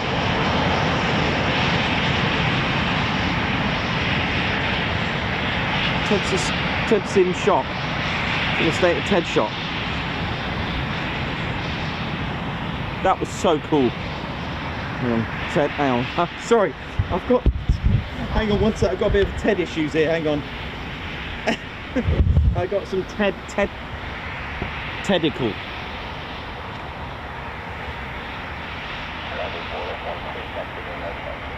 That was absolutely brilliant, Ted, wasn't it? How cool was that?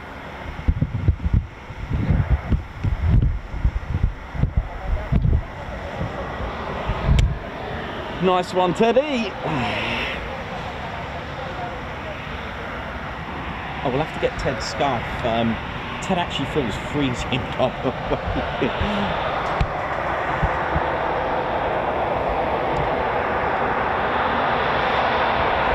That was absolutely magic, that was.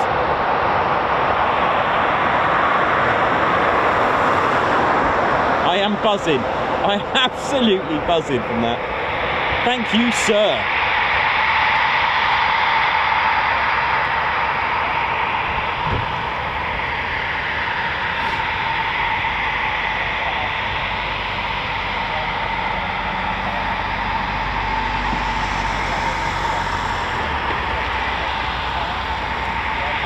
Wasn't that just amazing? Who watched that? Come on. Mark Moody, how you doing? Who loved that? Chef Arthur Reber, how you doing? Gotta love the air brake wave. Alex Raven, Righty, what a pilot. White Wizard, that was good stuff. An air brake wave from the Typhoon pilot, Edward Coates. That'll be a separate short clip. Oh, two, right. Perez, air brake salute, gear. 78.4k as well to go with that, right on cue. Righty 7-2, air brake wave, gear. Margot, LOL, well done, 29 Squadron pilot. That was kind of the pilot. Julie, Paul Heatsman says cool. Proper air brake wave in it. White Wizard. Lane Vaughan, sick. Avro out, that was an air brake wave. Air brake wave, Davey, nice. White Wizard, Mark Moody, lots of you. Look at this. Beautiful. David Harrison, absolutely brilliant. That made my day. A wave is one thing, but an air brake wave is another. Yep, that was absolutely banging. That was absolutely brilliant.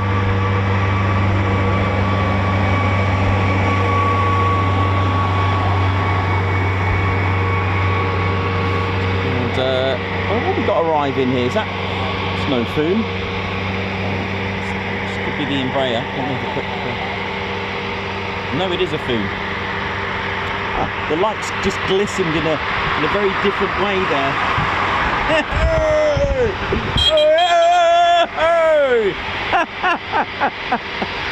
Everyone, the buzz here is incredible at the moment. Oh my, well, it always is, you know.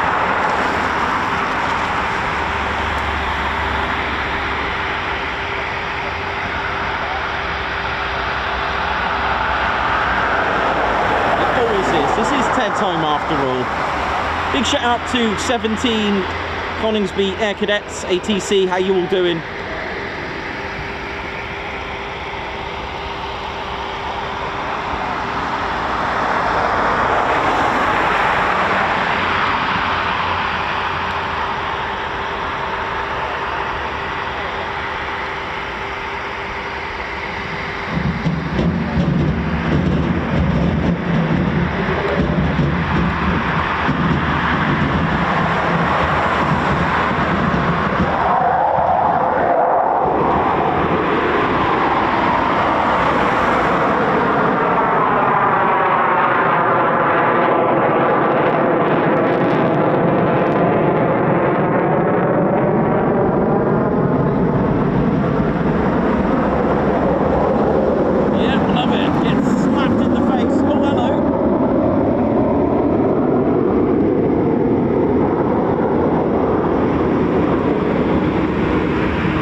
Got a feeling they're doing a bit of extra for us, I think, today. A funny feeling. It's just a little bit of a real buzz going on here. We are proud of them. They are our eyes in the skies, as in, well, the Royal Air Force are, of course, protecting our UK airspace.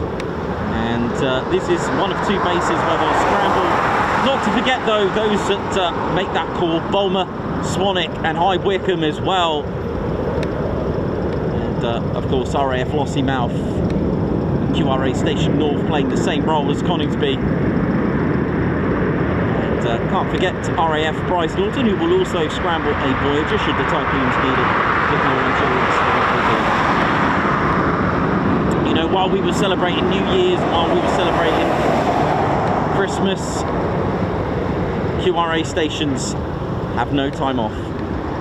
24/7, 365. Don't ever forget that, ladies, gents, teddy bears. Whatever it is that you're doing today, tomorrow, now, in the future, know that men and women right now on standby.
Been an excellent day, hasn't it?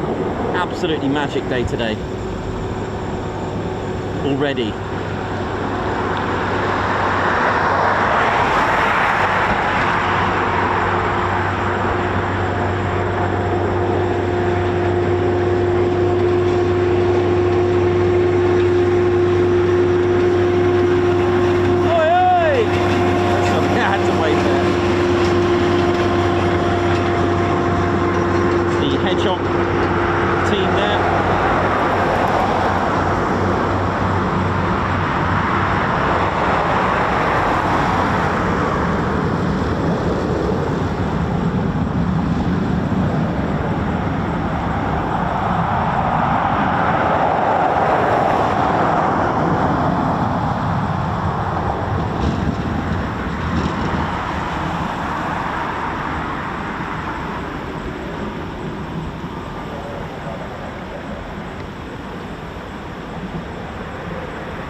Lovely aero braking. Look at this.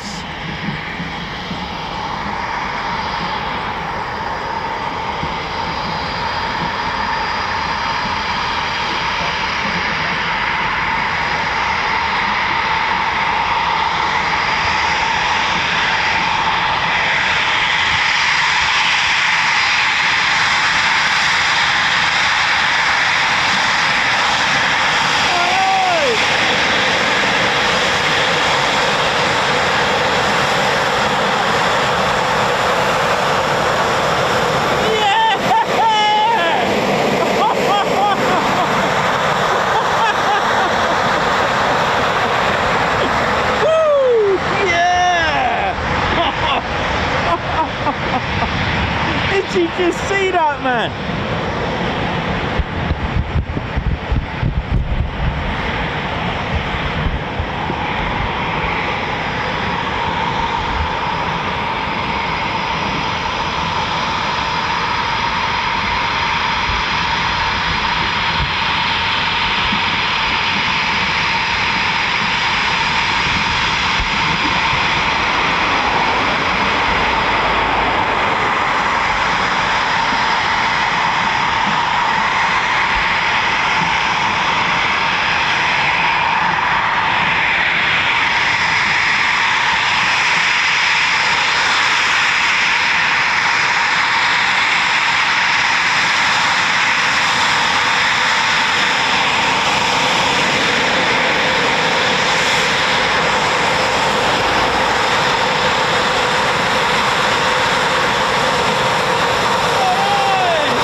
We had fist pumps there on that second one. Air brake, we've had we've had the lot here. Oh.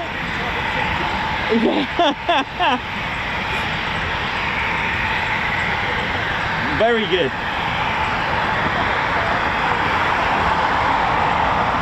Not that it will ever happen, but can you imagine a pilot going past with a mug and going of course that would never happen, but oh well.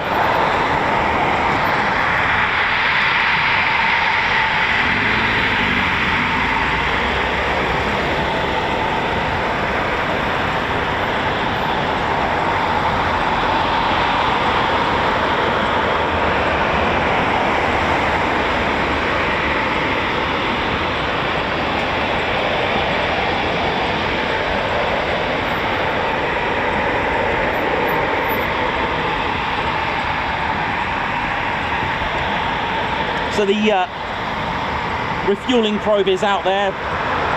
This would indicate that they initiated an air-to-air refueling today. So they have that out ready for the ground crew to check, as it's got so many sensors.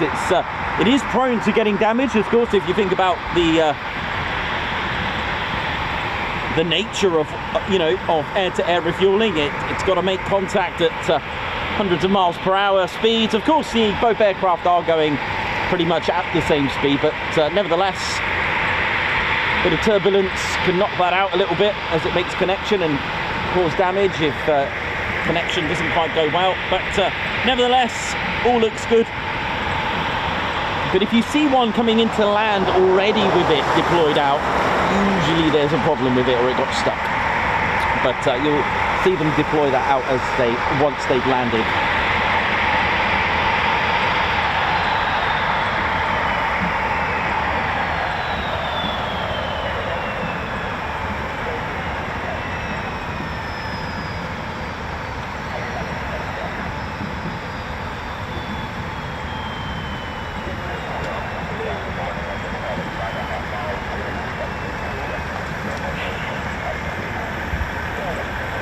Oh, Lady Shed's teddy bears. Hope you've enjoyed this so far.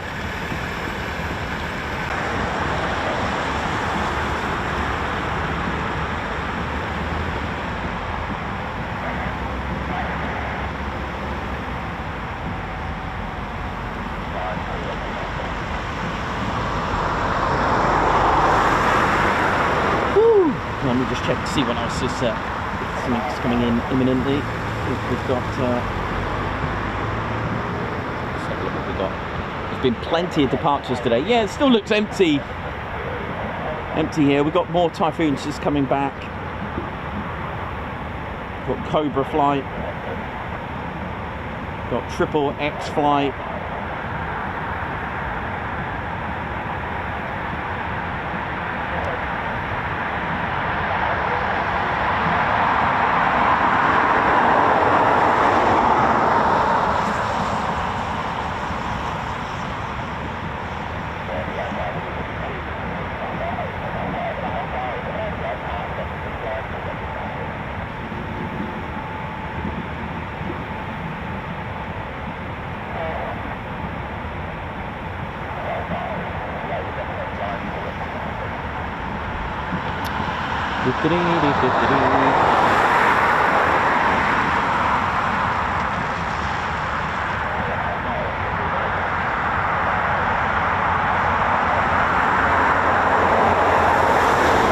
So you may see the Triple X here on the markings, but in the history of the 29 Squadron that I've been looking out for, they did at one point, they also just had 2 X's as their markings, and that was on the I found a picture of a Hawker Demon, to be exact. It was K3 976 delivered to 29 Squadron, and that was in late 1930s, like sort of 38, 39.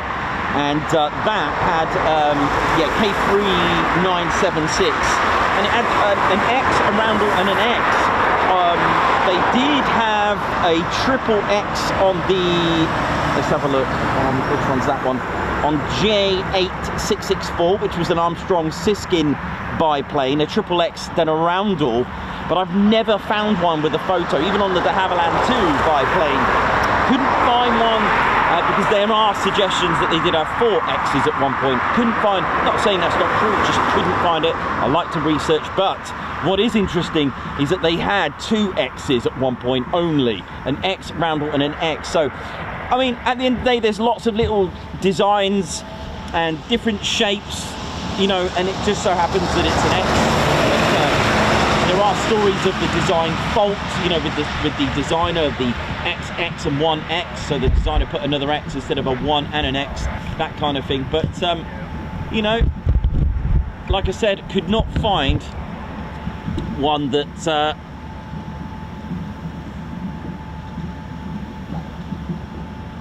had an XX1X, but I did have just 2 X's at one point with what I found. So very, very interesting history with that.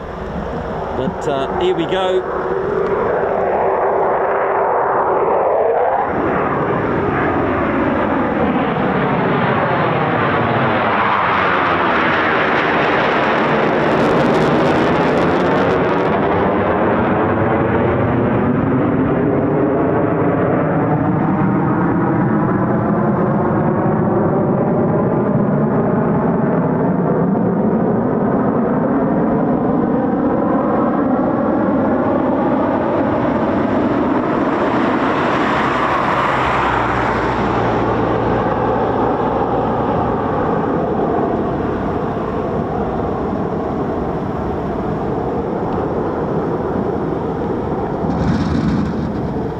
Making a lot of noise over there. I don't know what he's doing. He's playing some sort of bowling with sugar beet, I think.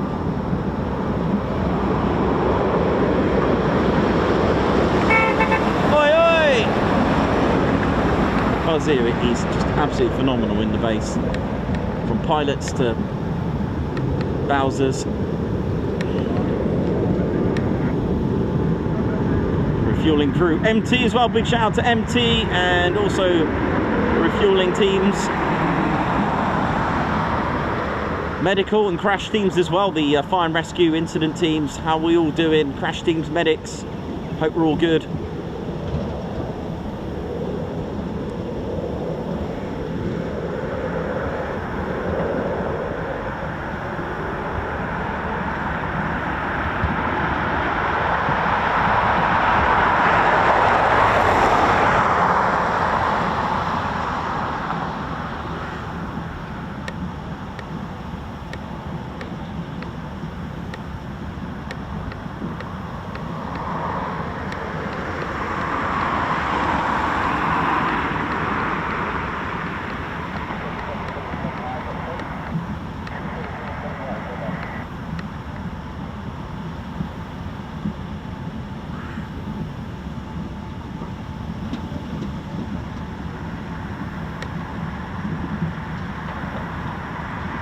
Get to see a lot of aerodynamic braking, aero braking here at Coningsby. It's taking the strain off the braking system as well. And using the foreplanes as well in the down position.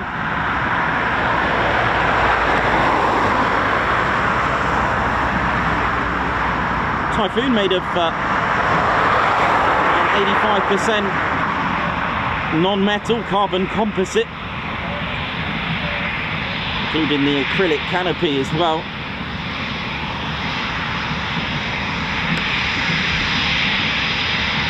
Again, that's a bit of a stealth attribute. It's not naturally a stealth aircraft, of course, but let me just pop this on here. But it does have some stealth attributes. It's got about 3 stealth attributes, one of them, of course, being the S-duct air intake system.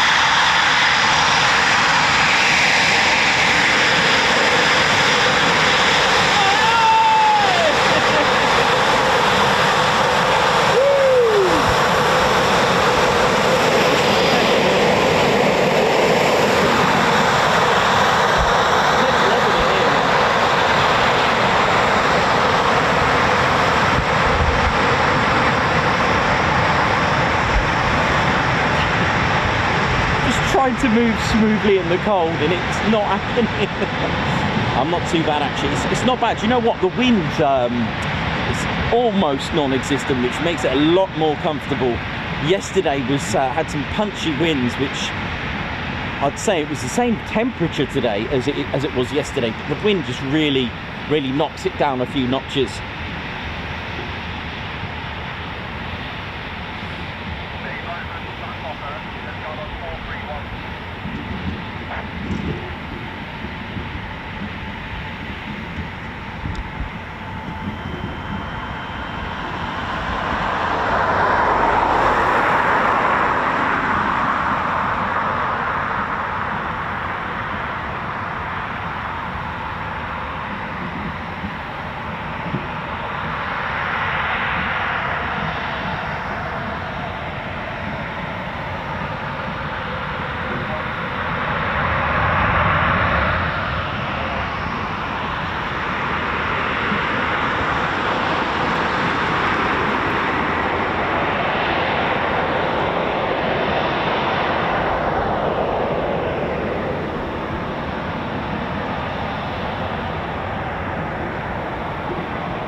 How we doing? Hope we're all good, ladies, gents, teddy bears. Hope you've all enjoyed it so far. It's been a cracker of a day, hasn't it? It's been really good. A great day. And again, please be careful out there. So many situations driving up here. There's been a lot of flooding here in Lincolnshire, and of course, do take care on the roads out there.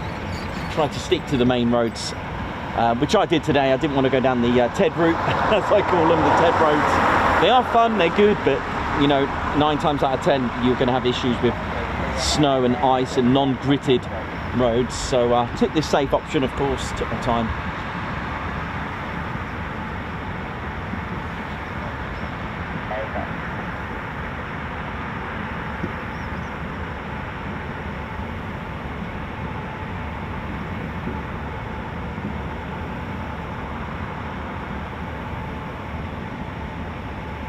Big thank you to everyone who's tuned in today.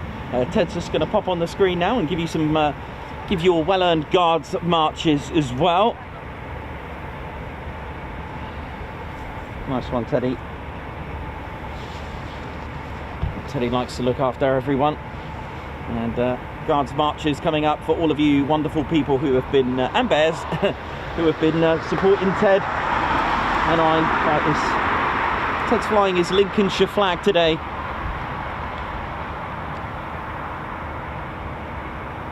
Ted, a very proud bear.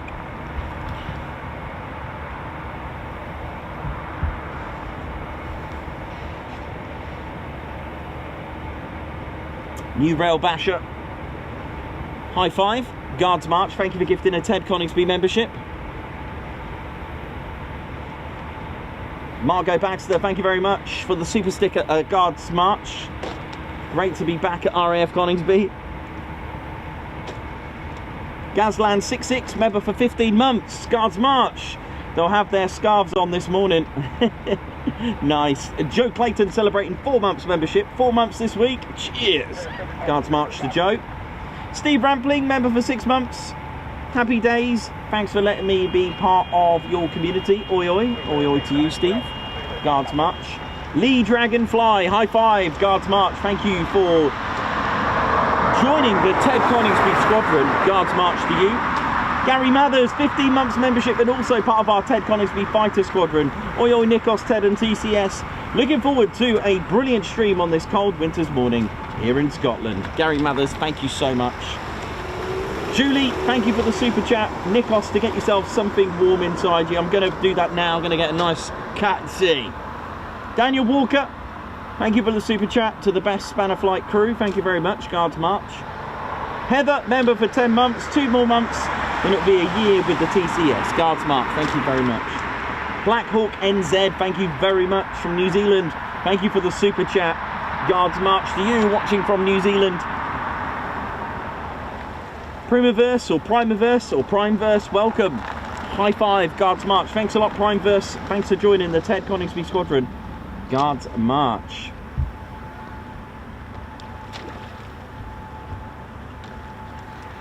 Alex, let's have a look who we got here.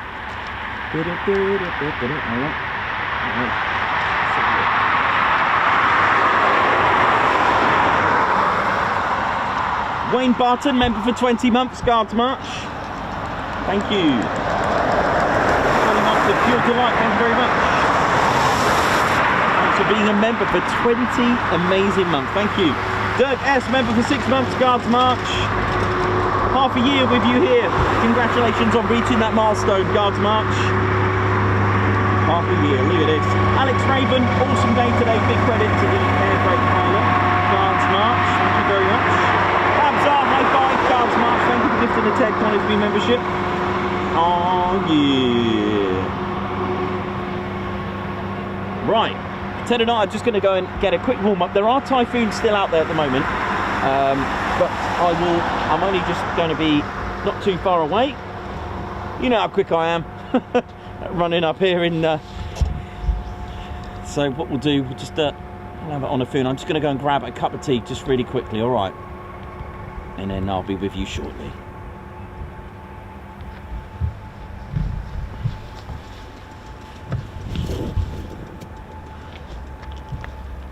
Oh, definitely a cold one.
frontline control message.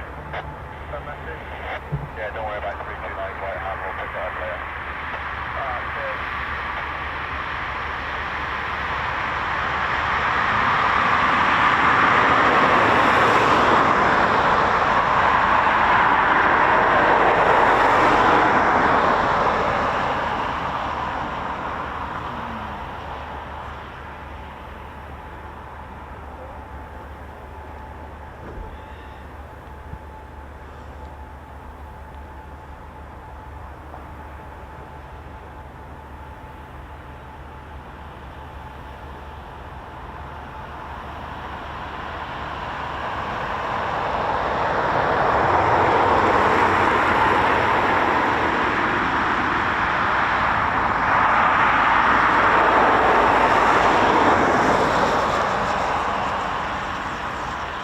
Two coming back.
Yeah, I've got that. Yeah, I think there's a couple coming back now.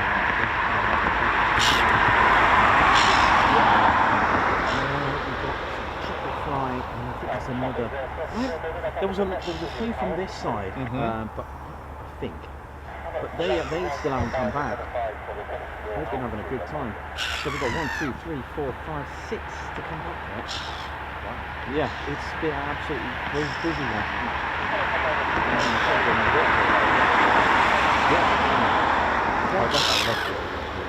Did you see that? And the air brake as well, that was awesome. Yeah, that fist bump was brilliant. Yeah. That was amazing. How's Claire anyway? All right. Yeah, really good, thanks. Yeah, all good. So just literally buzzing already for this year because it's just don't know, it's just a real good vibe about it. So just got to keep going. See and the figures. Yeah. I mean, at one point yesterday when we were watching you at Lakeside, it was like what, 1.9 or something. Yeah, 1.9. It's just. That's and brilliant. Yeah. Oh, didn't notice the moon is out just above that. So if you got, I don't know. Yeah, I can you see it above the town, the floodlight. That's pretty cool. You know what that looks like, don't you? Some out of Star Wars? Yeah, Death Star. Death Star, that's it. Yeah. I'm glad it's not just me. Oh no. That's brilliant, man. Yeah, that is brilliant. Here come the two now. You could get Typhoons going through that. the Death Star lady shown to teddy bears? Where is it? Just above the flood Yeah. line. there. Right, here come our 2 Typhoons.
Got about 6 Typhoons to come back. Try the passenger side door. And here come, these are our 2 of the 6 that we think are still out. That's only the ones that we could see on ADSB, let alone any that ain't. We've got a minimum 6, at least 6 anyway.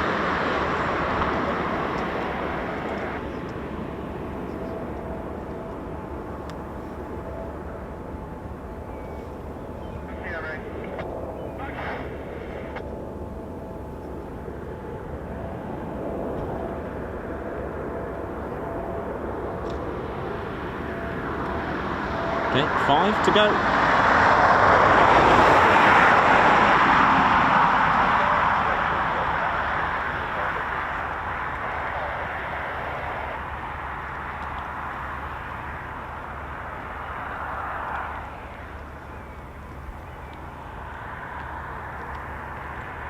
Okay, 4 to go. Well, we did have, let's have a look, yep, it's 29 Squadron, I think this is triple flight.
the two.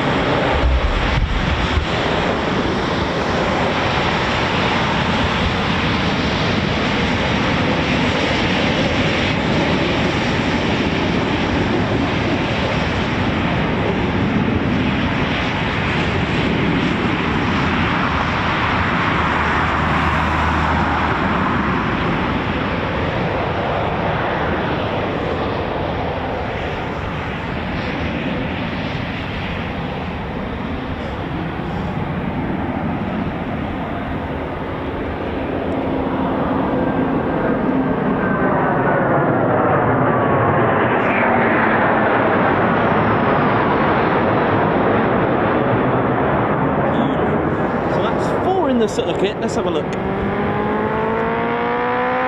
Tom Cruise.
Just check the ADSB after this one. I think it's the last one, but we'll double check. Tell a lie.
These are 11 fighter squadron markings.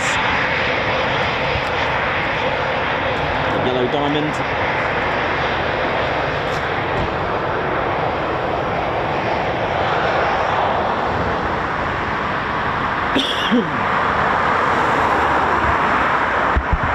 So I'll just check ADSB quickly.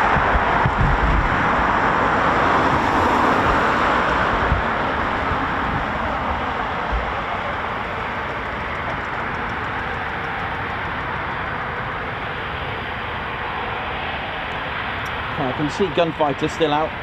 So two more to go. Wow, it really has been a busy day, right?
sheds and teddy bears, welcome to the Ted Coningsby channel membership. I'm Nikos, I'm your cameraman and commentator. This is our squadron leader, Ted Coningsby. Just want to say a massive thank you to all our members. Guns up and our year. Take it away, Ted. Ladies, sheds and teddy bears, we want to say a massive thank you to all of our subscribers for getting us to where we are today. We have gone all over the country, from as far as Lossiemouth to Bryce Norton, and military areas such as air weapons ranges, low flying areas, heritage centres and special flights for TED 2. We cannot do this without your support, and your support will be rewarded. You can now join the Ted Coningsby Squadron and help fund the channel to get us around the country and provide us with the funds for equipment to bring you better content too. We have 3 exciting membership levels with awesome YouTube perks to reward you back for your support. Our first level of membership is the Ted Coningsby Squadron. You'll get a loyalty badge on YouTube, unique TCS emojis that you can use on comments and live streams, members only videos which include behind the scenes, deleted scenes, sneak previews and also music videos that Ted likes to play the electric guitar on. You'll also get access to members only Discord server and discount on all of our Ted Coningsby merchandise. All of this for just $1.99 a month. Oh yeah. Our second level of membership is the Posh Officers Club. This includes all of the squadron perks, private Posh Officers Discord chat room, Posh Officers discounts on all of our Ted Coningsby merchandise, and the poshness of supporting the TCS even more. This is just £4.99 a month. Our third level was inspired by many of our fans who have been supporting the channel massively. So we'd love to reward you back with this, and our third level of membership is the Ted Coningsby Fighter Squadron. This gives you a more personal experience with me and Ted, with exclusive live streams and content. You'll get a free Ted Coningsby Fighter Squadron patch, a private Ted Coningsby Fighter Squadron Discord chat room, a gold colour Discord username, and a higher discount on all of our Ted Coningsby merchandise. All this for just $25.99 a month. Ladies, gents and teddy bears, the Ted Coningsby channel cannot thank you enough for all your support. And it's this support that keeps the dream, keeps the stream. Thank you so much. Oh yeah.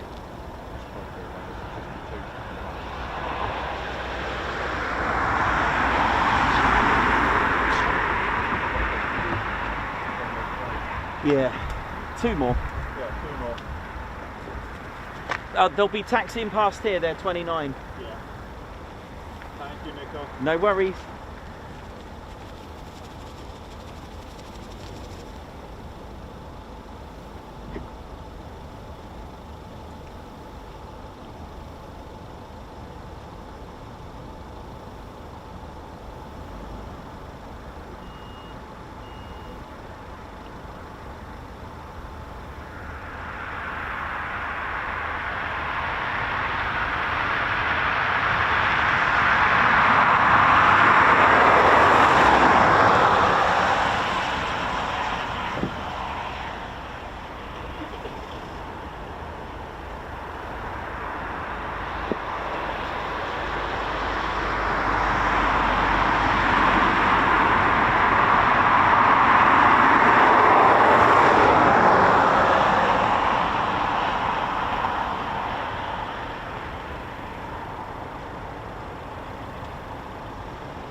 Oh, thanks for being patient there. Just needed a quick cup of tea. Hope we're all good, ladies, gents, and teddy bears, and enjoyed today's afternoon action, or morning and afternoon action, shall I say, sorry.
Hey, how you doing? Ground Crew Drew here. Hope you're all good. Hope you're well and Happy New Year. Good to be back here working with my crew here at RAF Coningsby. It's quite nice being here. It's all good. And of course this is a QRA station, but you know what? I've often noticed that Nitos always says about the Typhoon pilots being on QRA. Now what's QRA? Now QRA is a quick reaction alert. This is where they scramble. 1 or 2 bases here in the UK that will scramble in case of emergency, whether it's civilian or a military threat. That's right, but don't forget, there's also a ground crew team that come with the QRA. That's right, we've got to get up. Sometimes, well, you know what? We just get up, sometimes we're just in our underwear, just running down and marshalling out the Typhoon. So to get down to the taxiway and get sent off and take off and all that. So don't forget the ground crew, we also do QRA as well, do you know what I mean? Of course, a bit of Stevie Bold, but at least the artist. Oi, oi, Frank! Yo, man! Yeah, he's my mate, he's Frank, yeah. He's good, he's always got the sweets, he has, he's all good. You were there. Oh, hello, Jens, how you doing? Do you have a nice Christmas? I did indeed. I'm looking for Weber. I think I did actually, earlier actually, mate. He was floating around here, but I think he's gone over to Tattershall Castle. Tattershall Castle, who is the king there? I don't think it's like that kind of castle anymore, mate. I think it's owned by the National Trust. National Trust. Maybe I should trust them. But mind me, Captain Babe, I must speak with him. Well, okay, mate. Well, good luck. Do you need a hand getting up there? It's fine. I will find my way. Yes. So, you had a good Christmas and New Year? Yeah, mate. Yeah, all good. Thanks a lot, Jens. Yeah, it's been pretty good, and just been working with the Typhoons, really. That's why you keep up the good work and make sure you keep them safe to fly. I'll be expecting you. All right. Okay. Do you want some sweets? What sort of sweets? Do you have any special sweets? Well, let me have a look what we got here. Well, I'm off to the sweet shop. Do you want me to go and get you some? Make sure you get me some special breakfast sweets. Okay, I'll have a look for you. Cheers, mate. Yes, let me know when you find Weber. I must find him, but I'm sure he's up there. I can see him from here, I think. Well, you must have some good mince pies to see from all the way down here. What are mince pies? I had them over Christmas. No, mince pies, eyes. I think you just said pies. That's the way I speak, isn't it? What do you mean? didn't you? You go for a walk. Yeah, you've got to cross the frog and toad. What on earth is this language? Oh, you really confused me. Well, just, I'll tell you what, stick with fixing typhoons. You're doing a good job. I'll be the same. Oh dear. He's nicked the jam out of his donut, innit? I think, is that Captain? Oi, oi! Thanks, mate. G'day, mate. Right. So if you've got any questions about typhoons, I'll be here for a little bit. So, oh, here's a little model. You know, always got to carry a typhoon in your pocket when you skyrocket, innit?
Hey, you all right now? My name's Reggie, part of the RAF regiment. Hope we're all good.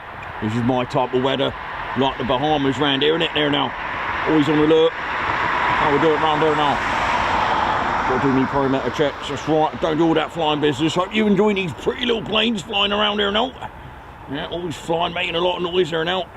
Me, I like to keep my feet on the ground there now. That's why I got RAF stamped on me foot there now, innit? Yeah, it's all good, just making sure no one's up to any mischief around here. Got to do me checks. Yeah. Just got to make sure it's all good around here now. Me mush, you can tell I'm regiment, because mush. Yeah. That's right, you all had a good Christmas there. Oh, I had a good time. Very good. Turkey kebabs the next day. Oh, I've got a really good recipe you can have. Yeah, turkey kebabs. That's right, the flatbread, just refry all that fat in there now. Oh, it's amazing. In fact, I'm hungry. That's right. We'll keep the lookout and all that. Make sure I'm on alert. First day back for me. What was that? I sense something. Something's going on there. What's going on here? I sense that red-dead fella. Where is he? He should be up with the red arrows, isn't he? What's he doing around there now? Yeah, got to make sure it's all good there now. Yeah, behave yourself there now. If you see that red-dead fella, you've got to shout Reggie. Yeah. Who's that? Might have to go and get some backup at this rate. Yeah.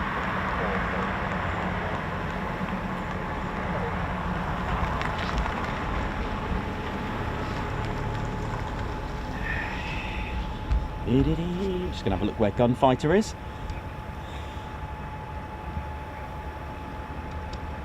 Should be 2 more Typhoons left to come back, I think.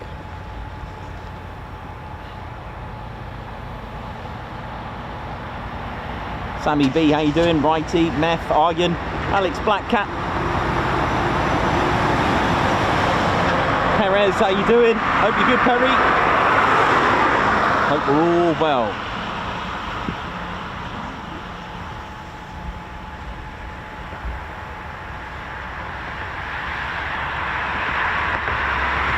Yeah, it looks like they're heading back now. That's Gunfighter flight.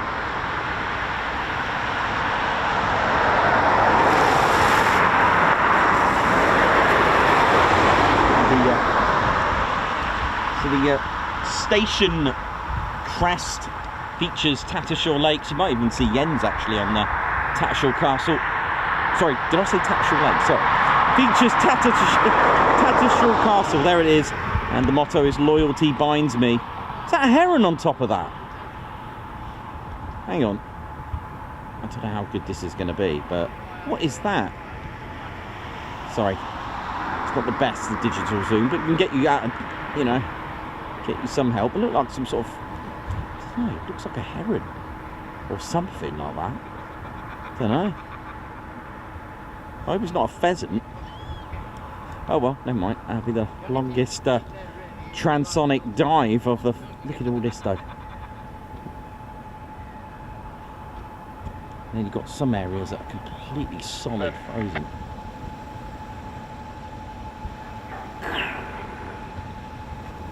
But yeah, Tattershall Castle, looked after by the National Trust. You can, there is a car park for it and you can go in. I don't know how much it is these days, about £7 is an average. Don't forget, if you are coming to Coningsby, to make sure you visit the Battle of Britain Memorial Flight Museum. You can get a hangar tour, there's a shop and a museum as well. The museum's free. And of course you can book a hangar flight. Hangar tour. Not a hangar flight, sorry. A hangar tour.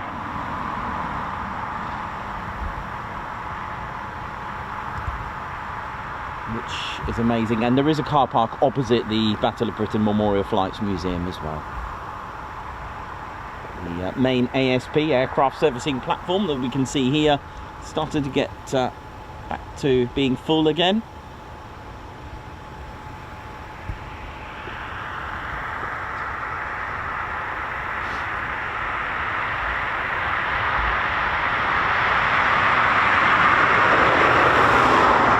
Okay, here they come, just over Spilsby now. They'll be taking a right with a heading of 250 degrees.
Okay, so here they come. Two ships, our last two of wave one. And it's been a very busy wave one, that's for sure.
Oh, nice. Touch and go. Off you go.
Straight back up. Look at this. Beautiful.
of like a dragon sort of creature, and also the monolith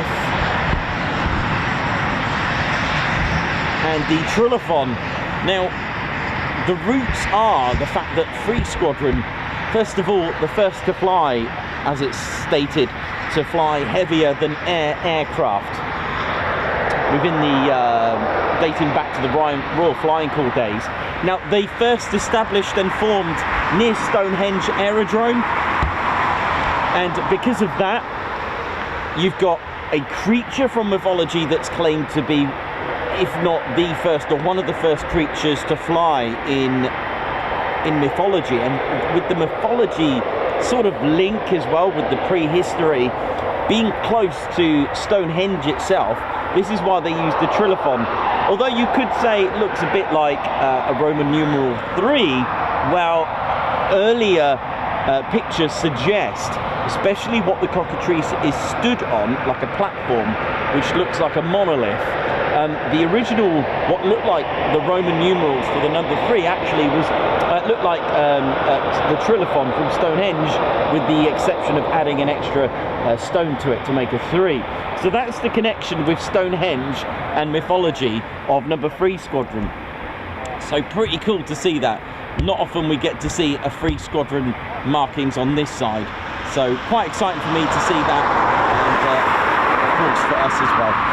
Right, I'm going to go and take a quick break. Not sure when the next movements are, but I'll have a little listen on the radio if there's any other movements later on. See you in a bit. Hope you enjoyed it. Been very, very busy today.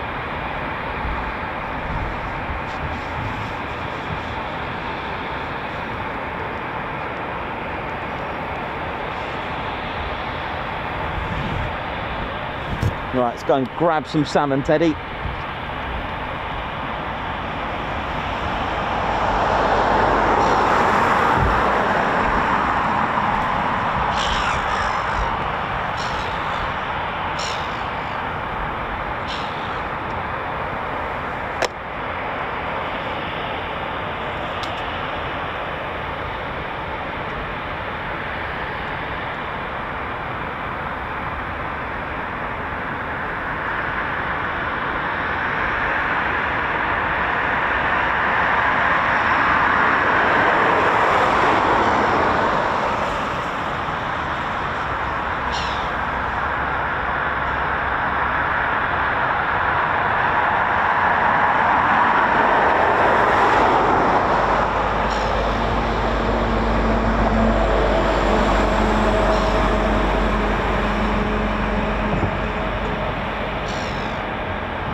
Bravo's on here. That's 324.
Hiya mate, Happy New Year mate, you alright? Same to you.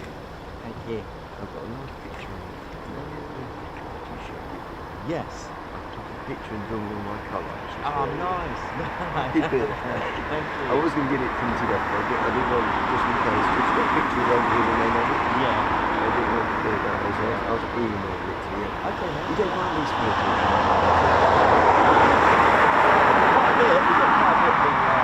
Photos from people, so it's quite nice. Yeah, Lots of photos and letters from fans. It's really nice. Really good. You was on about yesterday about how you looking for this World War II. Yep. So you got me doing it. Oh, cool. Quite addictive. Which British fighter bomber got the most kills in World War in the Blitz? Hurricane? Spitfire? Bolton Hall Defiant. Defiant. Okay. Because it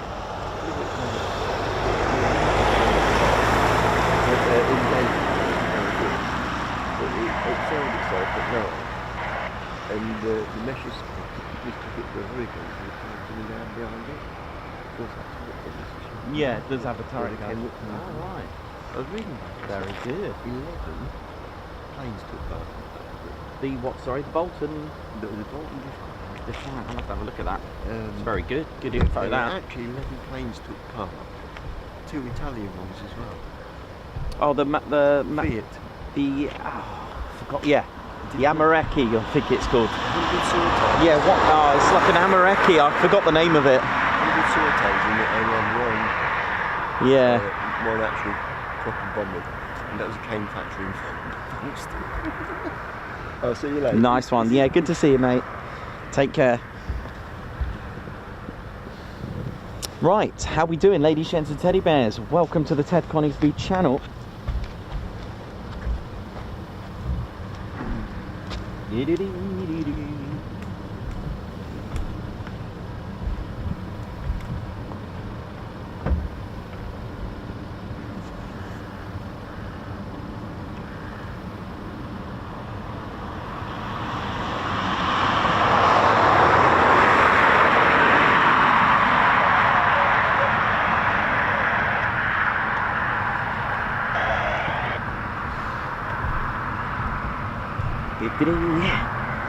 Oh, it's all good. Hope we're well and swell.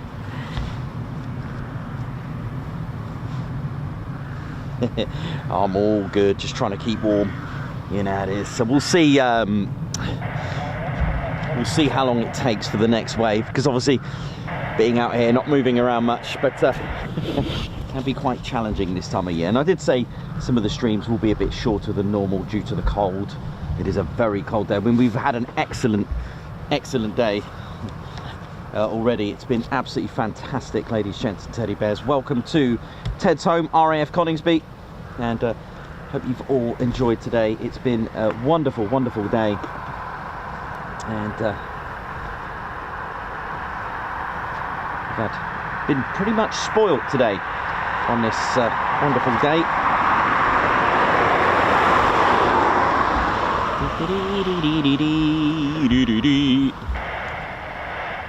So yeah, we'll see what we're going to get in the next hour. During this time of year, like I said earlier in the year, I will be cutting them a little bit shorter than normal due to the cold. It is starting to drop temperature at the moment. I just feel like it, just a little bit. But hey, probably because I've been in the warm, isn't it? How we doing, ladies, gents, teddy bears? My name's Nikos, cameraman and commentator. I hope we're all good and well. Just making sure that's all good. How we doing? Welcome to EGXC. That's right, that's the ICAO code, or ICAO code.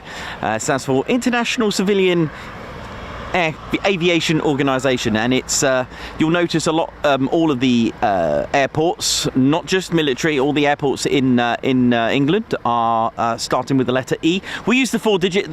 There is an IATA code, but from the start we've used the 4-digit ICAO code, and like I said, there is a IATA code, a 3-digit one, but we don't use that. So if you are using the 4-digit, the ICAO code that we use, you'll notice that all the airfields begin with the letter E and a G. All right, so the letter E actually tells you the region around the world where it's from, and the letter G is actually for England or Britain, and the next two letters, the X and the C, well, they're just specific to the airport. So that's why you'll always find even Heathrow, Gatwick, Marham, they're all EG. All right, so have a look at that nice IACAO code. You'll see it on the bottom left of the screen. So yeah, welcome to RAF Coningsby, and it was once, and it kind of still has that reputation to being Bomber County. If you think about it, 80 years ago, wow, imagine that, 84 years ago, even 85 years ago, if we go back to 86 years ago, if we go to the start of the Second World War. I mean, like I said, it was known as Bomber County. For those that don't know, it's due to the number of bomber command stations that were built in this very county, and aircraft of Bomber Command, even after Bomber Command carried on even after World War II. But when we think of bombers, I've always said this, I, for one, could only think of the Lancaster, but when I first started doing this, I mean, don't feel bad if that's the only aircraft or bomber that you can think of World War II, but there were others, of course. For example, we've got the Hampden, the Blenheim, the Ferry Battle, the Wellesley, the Whitworth, the Wellington, Whitley, Manchester, the Short Stirling, the Halifax. There's loads, there's lots, and Blenheim, and there's more, and you've got the B-17, B-24, B-26, B-25 Mitchell, and you could go on to B-29 as well, so on and so on. But and of course the Halifax as well. Mosquito was in Bomber Command, used as a Pathfinder. If you're not familiar what Pathfinder is, usually the Mosquitoes were used for this, of course. They'll be in front of the bombers and drop flares at night on the targets, and then the Lancasters or whichever bomber would be behind and drop the bombs on the flares. So to make it more accurate, I believe they used the oboe and is it the oboe? Yes, the oboe and a HS2 radar as well. They were using lots of stuff then. But also, don't forget the Avro Lincoln. Then in the 50s for Bomber Command, they used the Boeing Washington, which is a B-29, but the RAF called it a Boeing Washington. You've also got the English Electric Canberra, the Valiant, the Vulcan, and finally the Victor, until they deactivated in 1968. Now, the whole vicinity and the plans, you've got to imagine, before 1937 wasn't even thought about, really. But in 1937, itself, plans began to make an airfield here at Coningsby.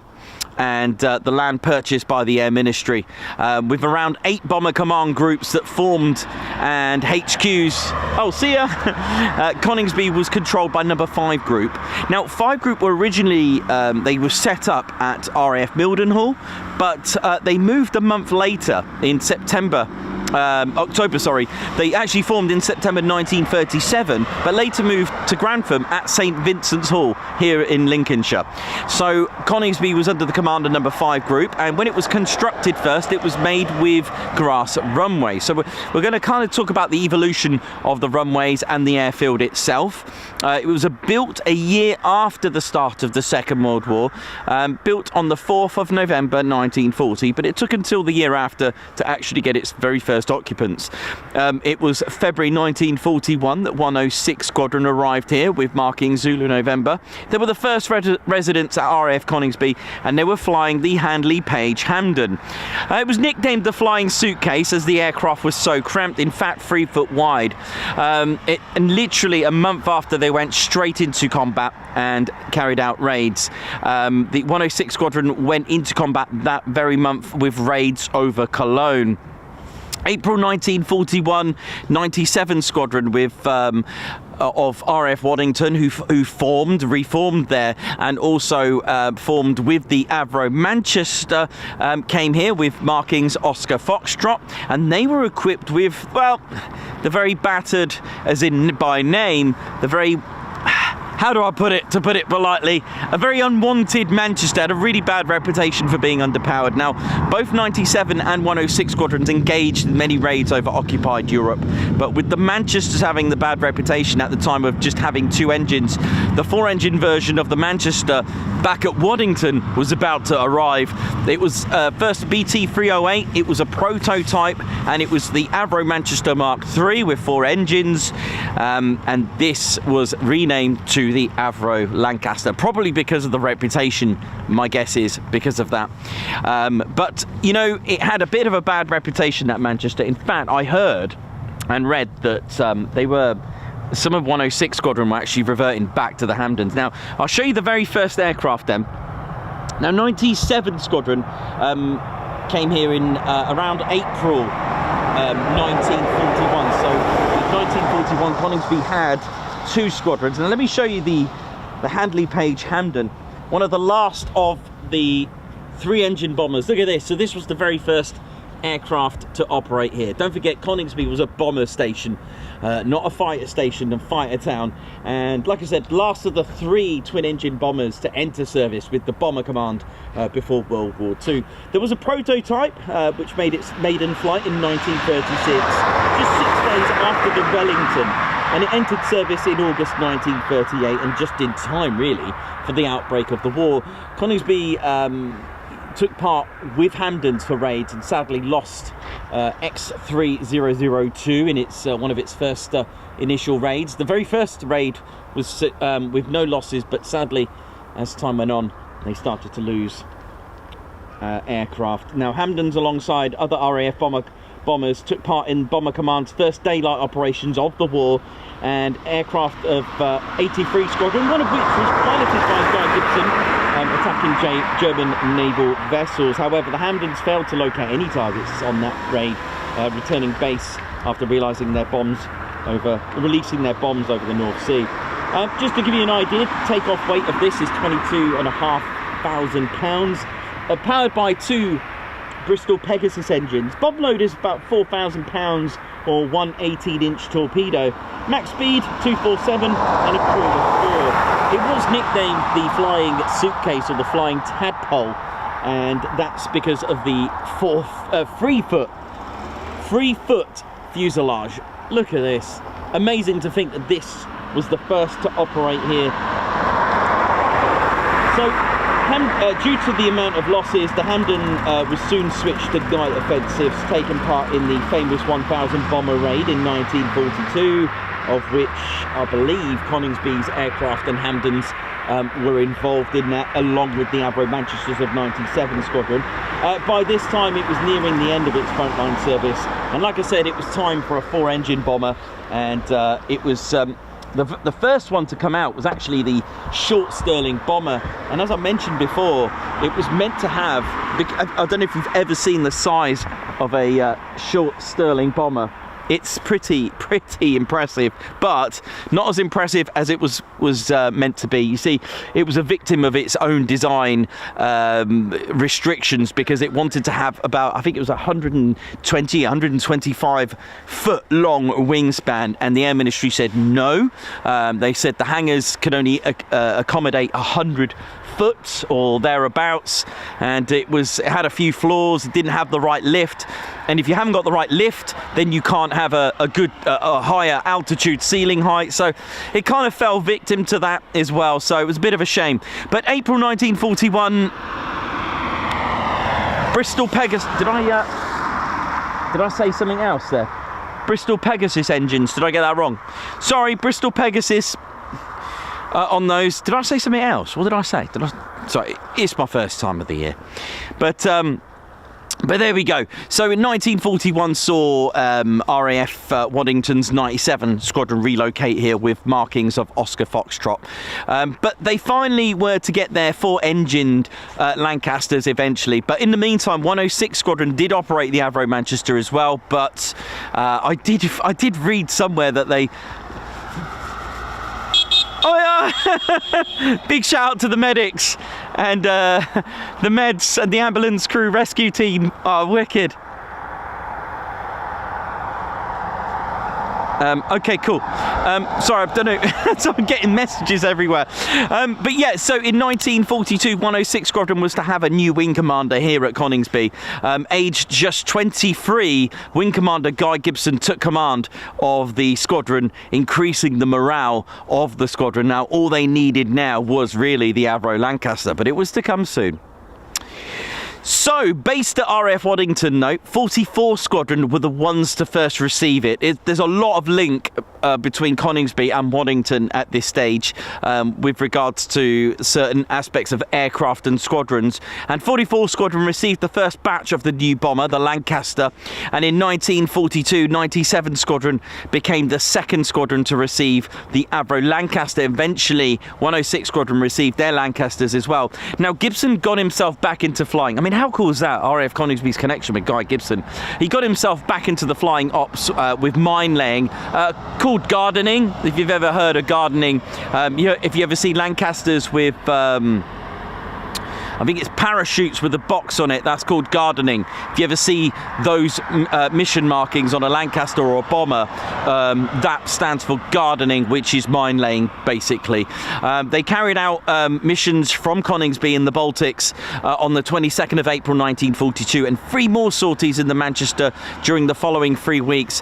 Gibson was a great commander for the squadron, and he was highly recognised and commended for his 18 night sorties, which 6 of those were consecutive. Now, the squadron was improved and the performance was actually recognised and noted by analysts of Bomber Command and the Air Ministry as well. And 30th of May 1942, Coningsby's aircraft took part in the 1,000 bomber raid over Cologne, which 3 night bombing raids over the German cities. So this could be really, the performance here could have impacted why Gibson was made to be the commander for the new 617 Squadron, or at the time Operation Chastise, and of course the Dambusters Squadron X, which formed at RAF Scampton.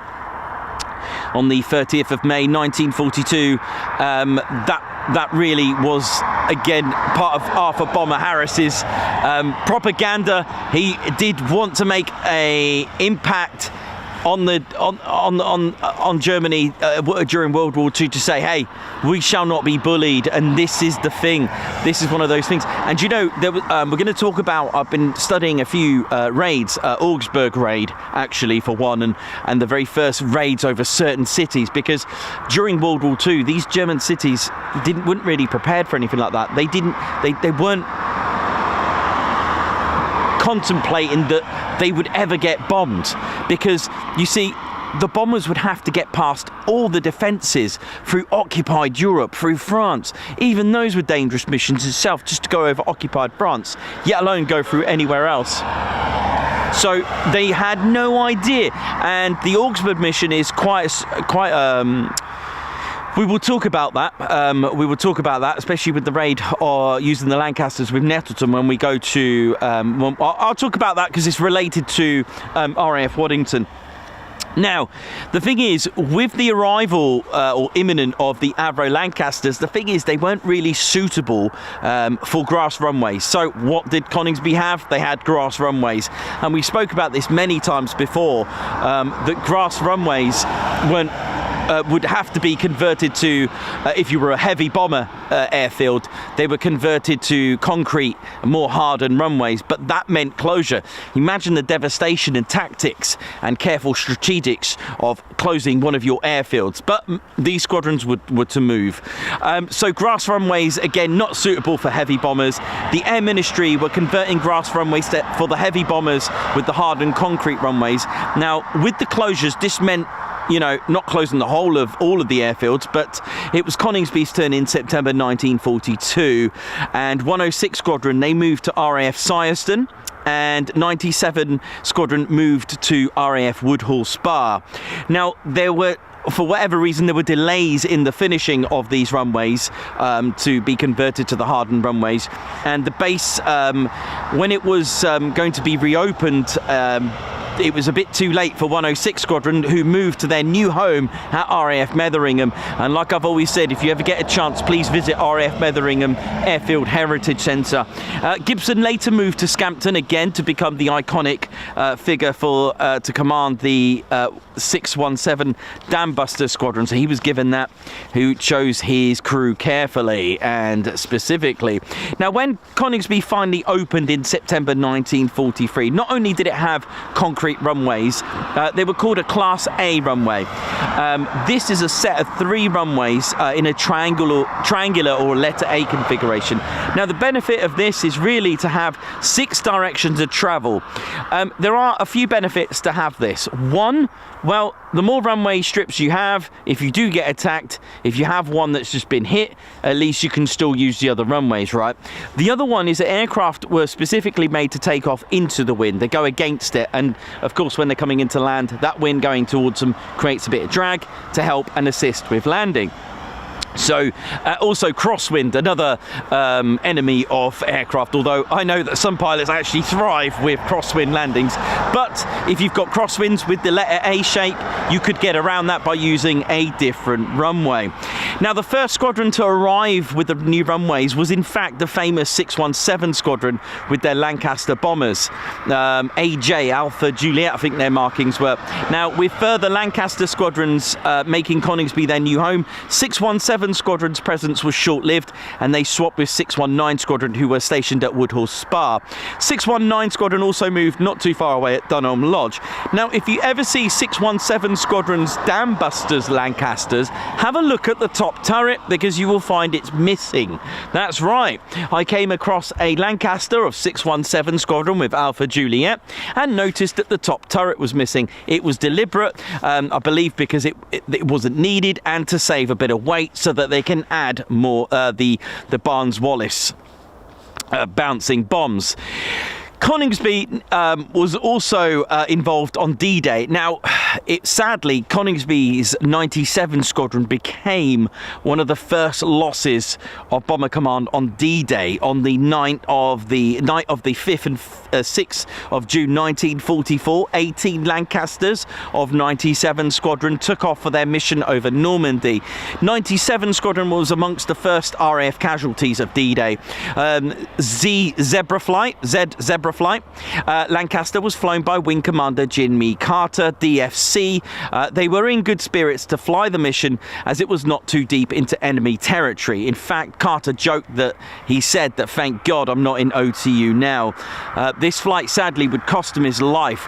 Now, just to give you a bit of detail about these things. So if you notice the first 2 letters that I've been calling out, we'll take, we'll take who we got here, 97, so Oscar Foxtrot, that would have had a roundel, and when I said Zebra Flight, that would have had the letter Z, okay? It wasn't always, from what I've been looking at, not all the aircraft were phonetic, so that third letter is actually related A to Z, basically, A, B, C, D, E, F, G. They weren't always, I haven't found one that's been phonetic that we use today. So they weren't really phonetic, but they were given a and if they I've actually seen a number 2 over the third letter. I think it's because they've had more than 24 aircraft and crossed over, so if they've got an A flight, it would have had a number 2, I think, but I have seen it is a genuine number 2 on there. The other thing is, well, when the Lancaster come out,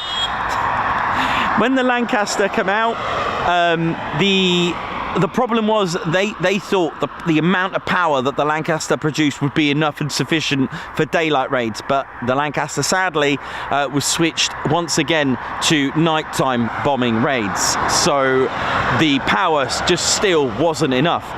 The other thing to look out for, if you ever see the BBMF Lancaster, you can see the exhausts on the engines. This would have been a major flaw for night bombing missions. It is missing the dampeners that go on the exhaust. Why? Because at night this would create fire and flames. That is exactly what the night fighters were looking out for, because they didn't really have a lot of the radar that we have today for the night fighters. They were just looking out for fighters and relying on their radars from on the ground to be communicated back to suggest that there are bombers on the way. But what the night fighter bombers were looking out for, the pilots were looking out for those flames, and sadly this fell victim of a lot of aircraft, and one especially, the Halifax, until they realised that the flames were a giveaway on the exhaust. So if you look at the Lancaster, it's actually missing the exhaust dampeners, because this is one of the things that night fighters were looking out for. Now, on the night of the 5th and the 6th of June 1944, D-Day, at 2:56 in the morning, Coningsby's runway was ready to depart with 18 Lancasters of 97 Squadron. The thing is, over there, as we have QRA here, as well as they are ready here, also the German night fighters were ready over there. The problem is the night fighters were ready and waiting. Now across the channel, we've said this before, they had their own QRA night fighters. Now I said about OTU, Operational Training Unit, and Carter joked, thank God I'm not in OTU now. It's because they're seeing action. They were in good spirits. It's Normandy. They're not going straight over occupied Europe. They were just going to go right into just across the coast, but across that coast was the German night fighter pilot Hauptmann Helmut Eberspacher. Now he was part of number 1 SKG-10 and he was sitting on alert. Now SKG-10 was a Luftwaffe fast bomber ground attack unit equipped with the Fokker-Wulf Butcherbird, the FW-190 G3s and G8s. Now Eberspacher, the holder of the Iron Cross first and second class, had been promoted to Staffel Kapitan, and he led number 3 Staffel of the 1st Grouper in May. Now SKG-10 flew hit and run fighter bomber missions with their F-190s over southern England by day and by night. So they were very experienced. Now, due to the lack of regular night fighters in France and in view of the increasing number of night bombing missions being flown by the RAF against the French targets from April 1944, the FW-190s of SKG-10 were employed on what's called Wilde Sauer, which means wild boar in German, free-ranging night fighter missions. So they switched against the British bombers of brighter moonlit nights. Now this played a major thing.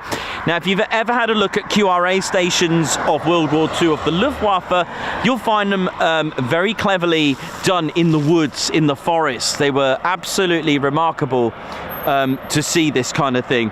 And again, not only did night missions would rely on the weather, and other missions would rely, even escorting aircraft such as Spitfires, even in the US Army Air Forces, of the fighter groups such as the P-51 Mustangs and the P-38s.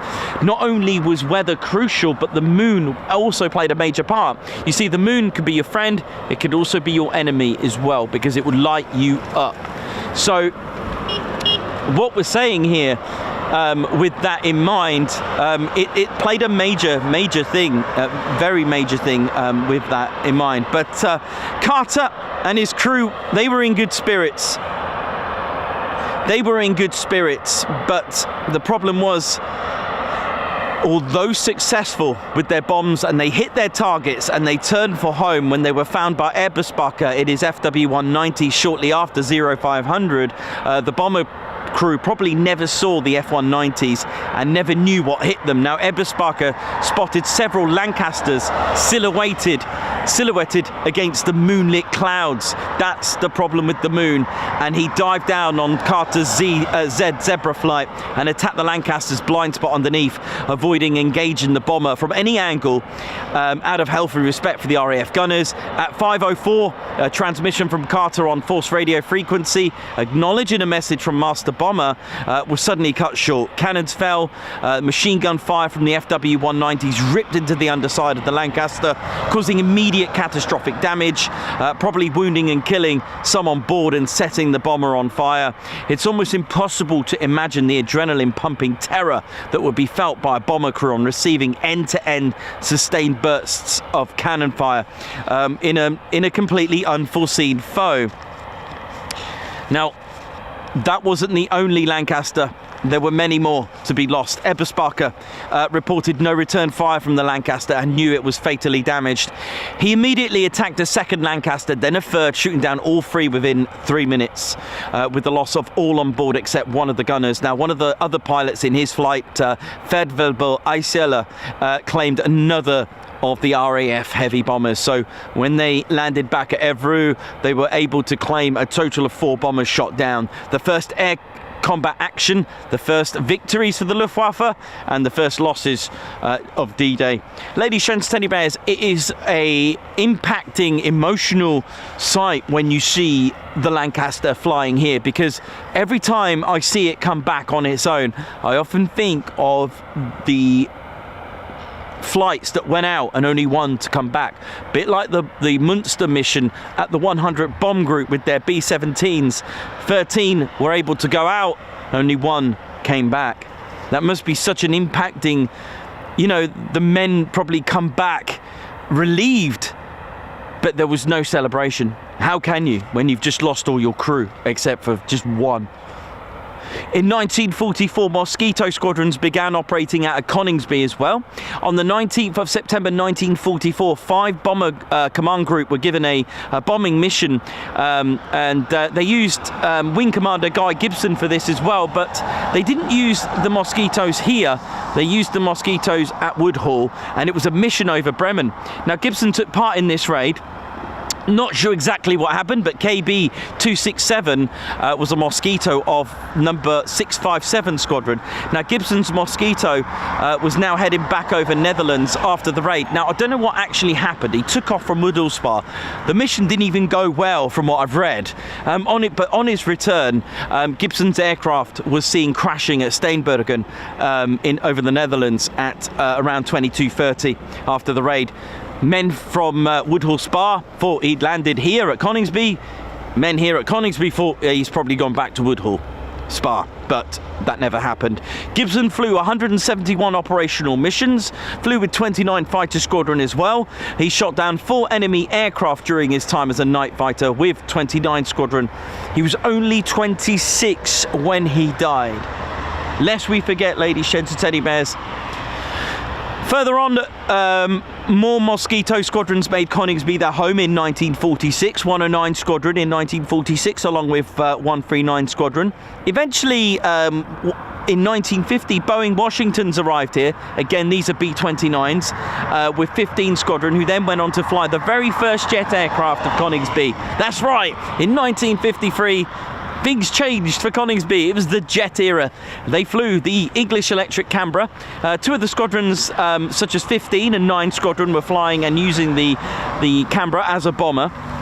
Now, the 60s saw the influx of the V Force, the Vulcan Force as well, and saw an influx in its numbers with 9 operational squadrons, the Avro Vulcan itself. But it came here in 1962, it arrived, but it was only here for just 2 years, until 1964 they moved them to Cottesmore. They were modified as well to become part of the Quick Reaction Force as well, a little quick start. The Canberra was soon to be replaced by various aircraft. Coningsby was chosen to become a TSR-2 station, but that, of course, never happened. There was even talks of replacing the Canberra with the F-111 Aardvark, but finally it gave way to the Spey engine Phantom that would replace the Canberra, which had been operating at Coningsby for 15 years. Ladies, gents and teddy bears, let's introduce to you the flying can openers. That's right. We've got the tin openers, number 6 Squadron. That's right. If you have a look at 6 Squadron, they were, I think they were Akrotiri at the time, and they were basically using now the Phantoms. I think they were the first squadron to use them. But 1968 saw the FGR4 aircraft begin to operate out of Coningsby. Most of the squadrons eventually moved to Wattisham. 228 Squadron were the operational conversion unit. 41 fighter, 29 fighter, 23 fighter and 56 fighter. Some disbanded, such as 29 fighter.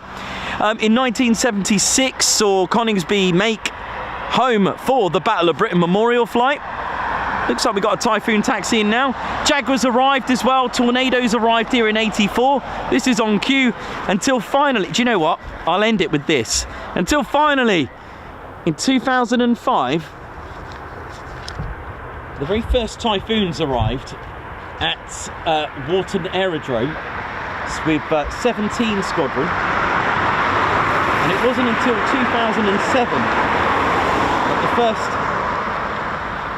So, 17 Squadron received the Typhoon in 2003, to become the first ever Typhoon Squadron to operate it, and it wasn't until 19th of May 2005 that the squadron officially reformed at RAF Coningsby. 29 Squadron arrived that year as well, followed by 3 Fighter and 11 Fighter. And a few years later, 41 Squadron was reformed as a test and evaluation squadron and with their HQ at Waddow. And last but not least, number 12 Squadron arrived, a joint Qatari Emiri Air Force and Royal Air Force squadron who stood up in 2018 and arrived here in 2020. Do apologise, I got the date slightly wrong and a year wrong for Coningsby, but it's my first time of the year. There we go. So it was 2003 and back here 19th of May 2005. So and that's why this beautiful little Typhoon model that I've got the markings of number 17. Number 17 were also the first to fly the F-35B in the Royal Air Force and operate it. That's the 17 Squadron marking. They were here at Coningsby and they eventually moved to Edwards Air Force Base, I think it is. There we go.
A little bit chilly now, isn't it?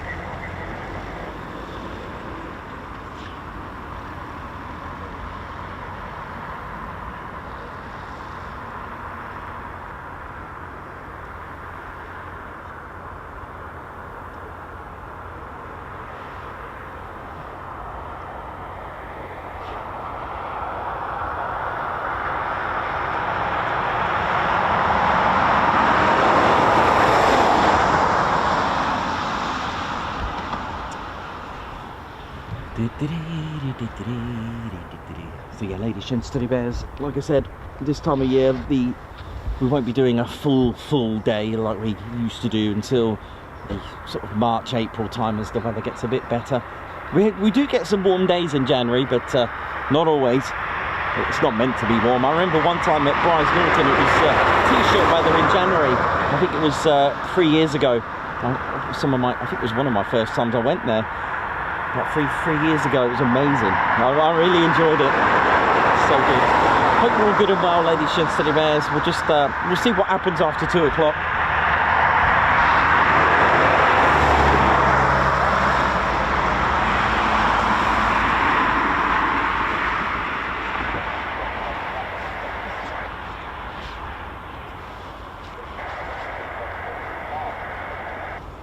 Maybe we'll catch a couple of takeoffs before we finish up for the day. Here we go. It's takeoff time. It's foon time. Here we go.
go.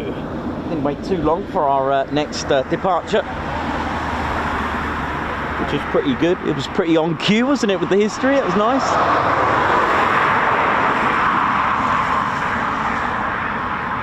So yeah, I didn't get to kind of rush that ending bit. Apologies there, but yeah, there was Harriers here as well, especially with 41 Squadron in sort of early mid 80s saw the Tornado, and like I said, until the replacement of the Tornado with the Typhoon itself, it was in 2003 that number 17 Squadron were to become the first operational Typhoon Squadron, and finally arrived here on the 19th of May 2005. Oh, the more I do it, the more it'll come back to me. Feels like I haven't been here in ages.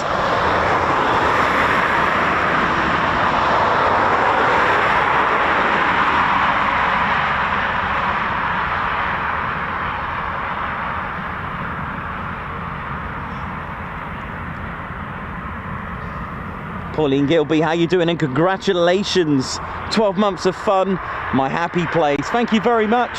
Poontown.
Whew, it's exceptionally cold.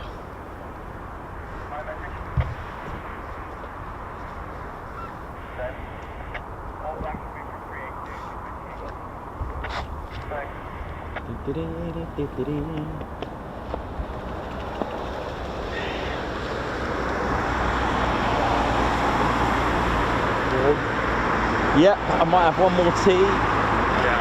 Definitely tea time. Let's get another cup of tea. Keep warm, and then I'll probably finish up around 2. I think at this is a bit bitter this time of year. You reckon they'll go up for another? I think so. Yeah, I think if anything, that one there, mate. When you see the I'm not sure if that one there, that second one, you need to put the hanger down. I'm not sure if that's up. Yeah. Sure, you might be able to see it. See the second one. Is that canopy up or is that just... Or is it still down? Got one up. No, there's a second canopy up. Yeah.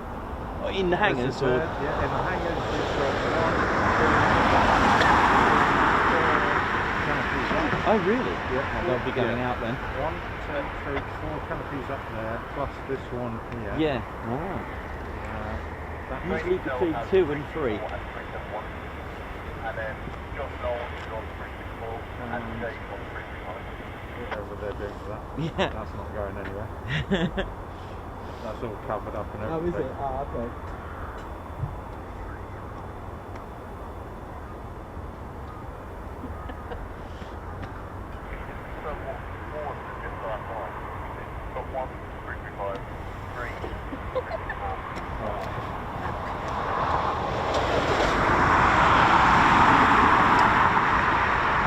Well, it's definitely 5 with canopies up.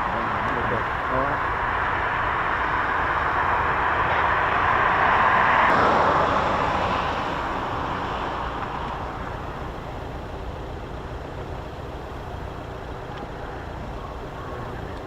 But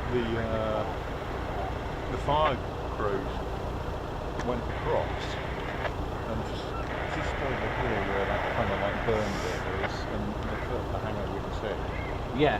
and then they reversed in at an angle there. Okay. Which I was watching, and I thought, okay. They might have just been doing a little. They do quite a lot of practice. Practice, yeah. And I thought, oh, well, as long as no one's split and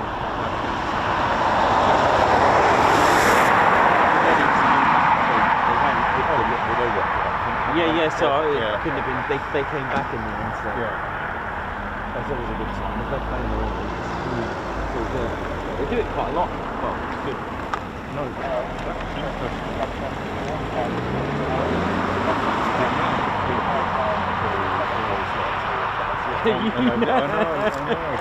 It's pretty cool.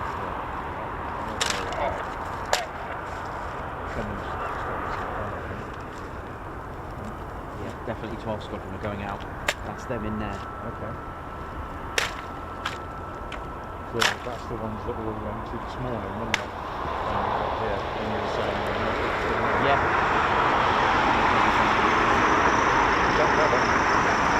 It's still satisfied. I can imagine, because I do get that sat at the front. supposed to sound the leaves.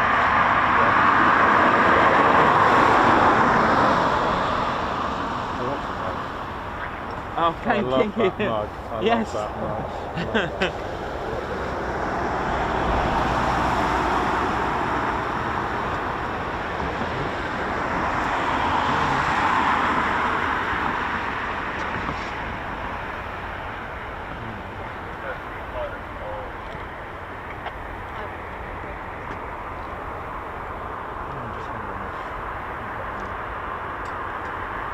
So Nicholas, QRO. Mm. Getting on the Yes.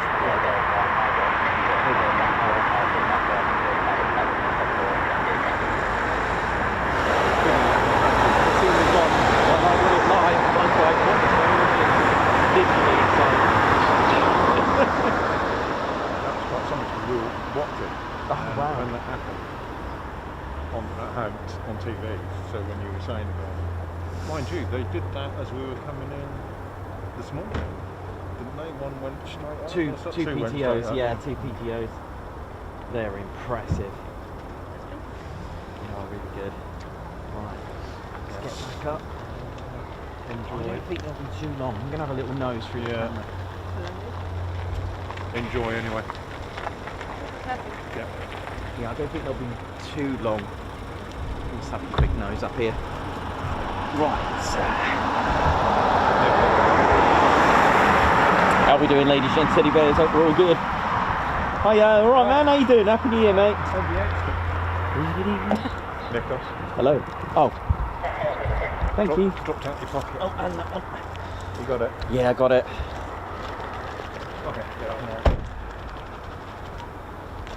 You good?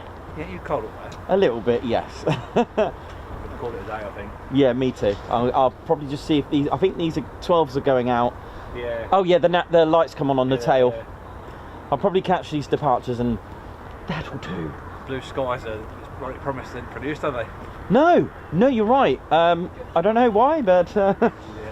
no, it was okay this morning. It was I know, I was okay. here this morning, but it was alright. It wasn't like I thought it was going to be. But Did you get the PTOs? They were cool. there's two, weren't there? Yeah. Yeah. Again, the light wasn't great for them. No. Yesterday was better. Huh? Yesterday was really good. Was it? There was loads of people. Oh wow. Blue skies.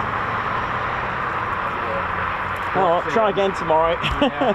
Where are you tomorrow? Marham. Oh yeah? Yeah, taking the risk of Marham. It's alright though, isn't it? Yeah. Yeah. You go for the verticals. That's Yeah, it, yeah. really, and it's something different. What do you get? Sort of 6-8 jets in the morning? Yeah, about that. 6, and then another 6 in the afternoon. Yeah. And they do a few circuits and Yeah. stuff, and they're pretty cool. And then you get the unexpected visitors there. It can be really good.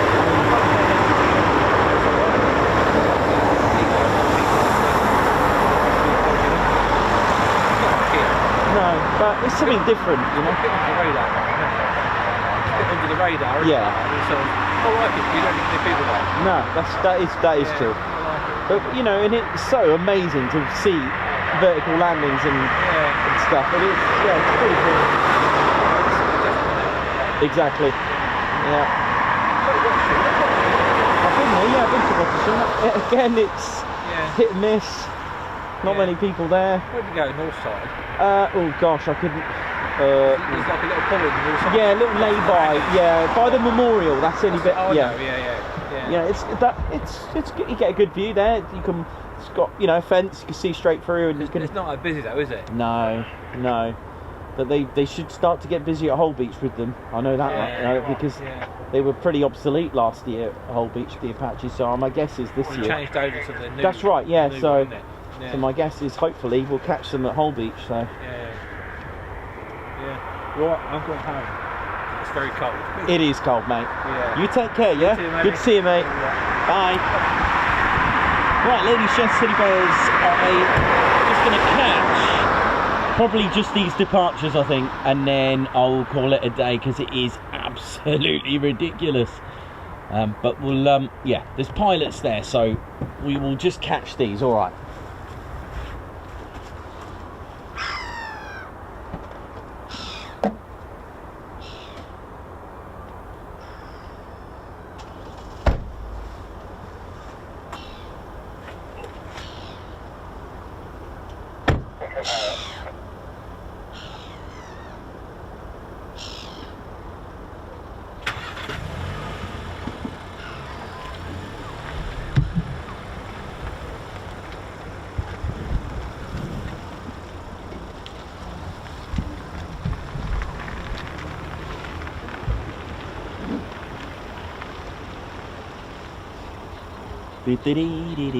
So we should see 12 Squadron going out very shortly.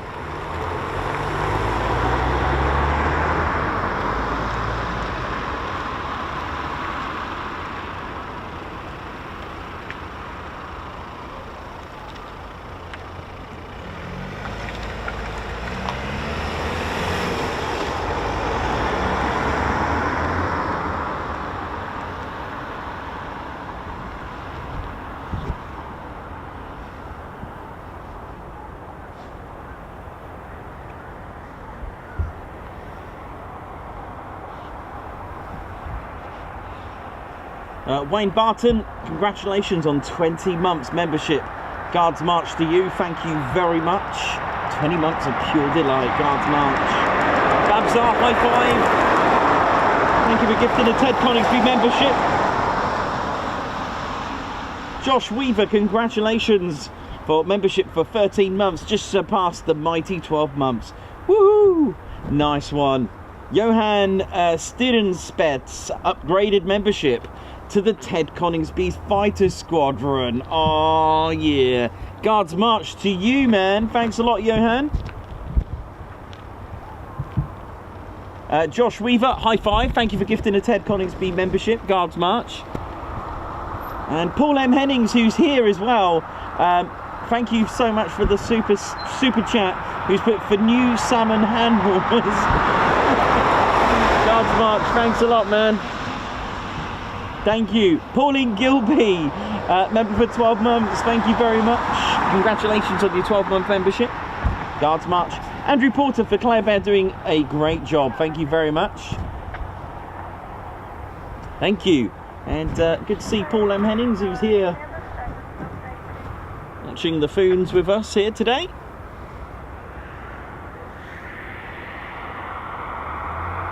Ted loves his Lincolnshire flag. He's a Lincolnshire bear. He's born in Stamford. You're right there, how you doing? Good. You could say, yeah, a bit fresh, all right.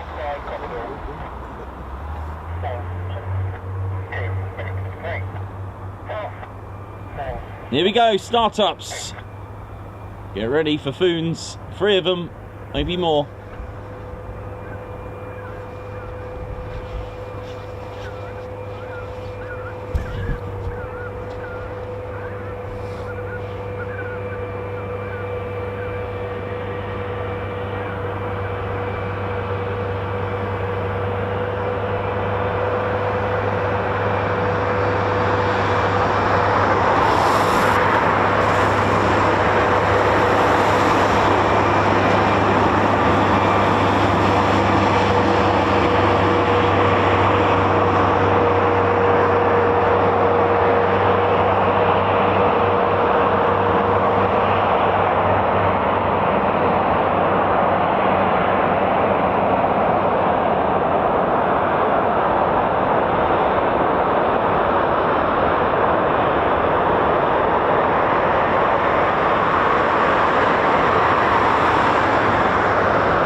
We're doing, ladies, gents, teddy bears. Welcome to the Ted Coningsby channel.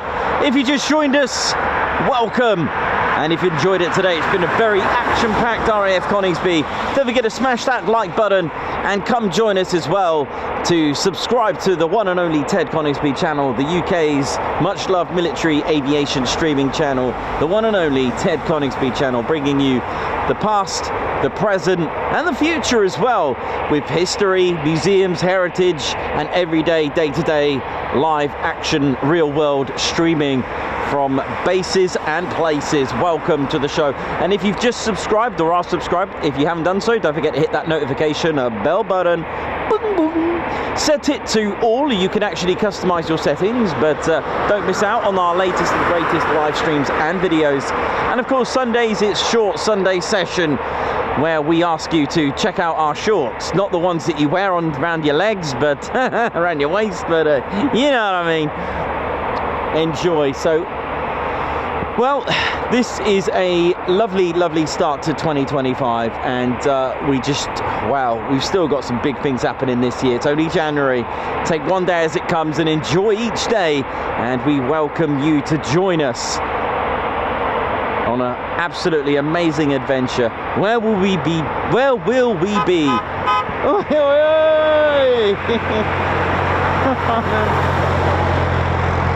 and the buzz has continued as well as it was in 2024. You can hear the bass blasting away their horns, an air brake, everything. It's been absolutely incredible. Air brake wave today. It's just been great. So 12 Squadron will be departing very shortly. We'll catch these departures and we'll call it a day on this absolutely freezing. My feet have turned to ice blocks at the moment, but I'm buzzing though. I am buzzing now. You know, as much as it's a challenge, all this, it's certainly enjoyable.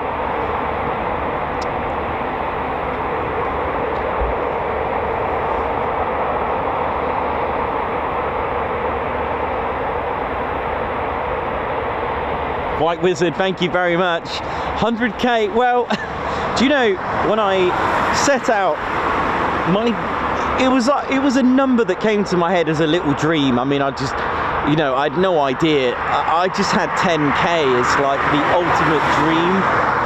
10k has just been absolutely obliterated. It was, for me, that was kind of like a 5-year target, to get to 10k. Well, yeah, well, we know where the little channel went in the end, so we'll see. Absolutely brilliant.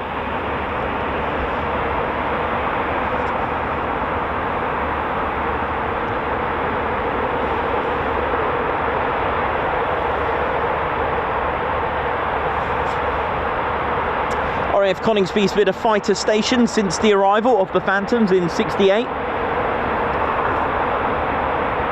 So for 47 years, is that right? 1941. Yep, 47 years was a bomber station. Hang on, have I got that completely wrong? Sorry. My maths has gone out the window. 27 years, sorry. For 27 years. Oh man, yeah, it's time to go. I think my brain cells are freezing. So for 27 years, it was a bomber station until in 1968, when the Phantoms arrived, the flying can openers, and they were nicknamed that, the number 6 squadron. Now, the squadron markings originally, if you look at their squadron badge, their official squadron badge, it has like an eagle with a serpent. But if you look at their markings on their Typhoon or their aircraft, actually in the past as well, even on the Phantom and Jaguar, you'll notice it's an eagle but not a serpent. It's actually like a can opener, and that's because when they were flying Hurricanes in World War II, they were destroying tanks. So hence, a can or a tin can. That's where they get their nickname from.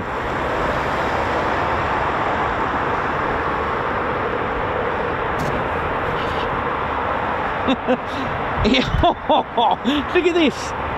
You ready for this? Hang on. Get ready. Hang on. What have I gone and done now?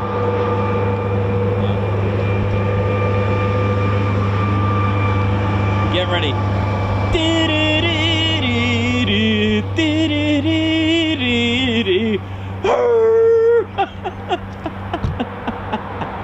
Yeah, it's time to go.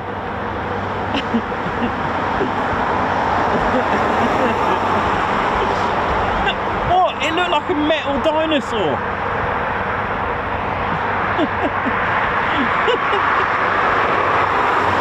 And that tree shredding thing, it always reminds me of the Loch Ness Monster. You know, the ones that are attached to like a car on a trailer. Actually, that's a good film, actually.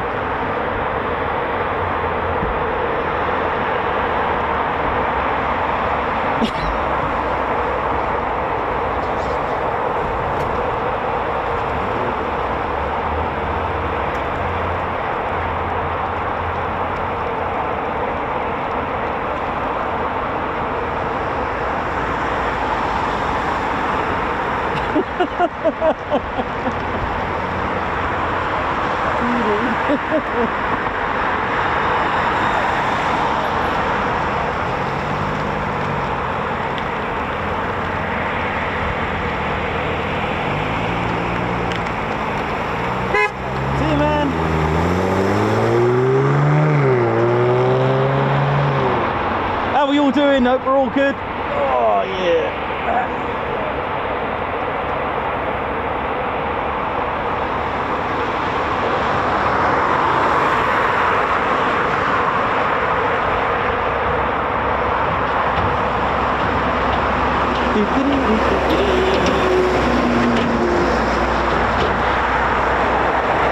And of course, if you enjoyed today and inspired to come plane spotting, don't forget to follow a few housekeeping ladies, gents, teddy bears. Again, please don't touch the fence, rest your ladders on the fence or climb the fence.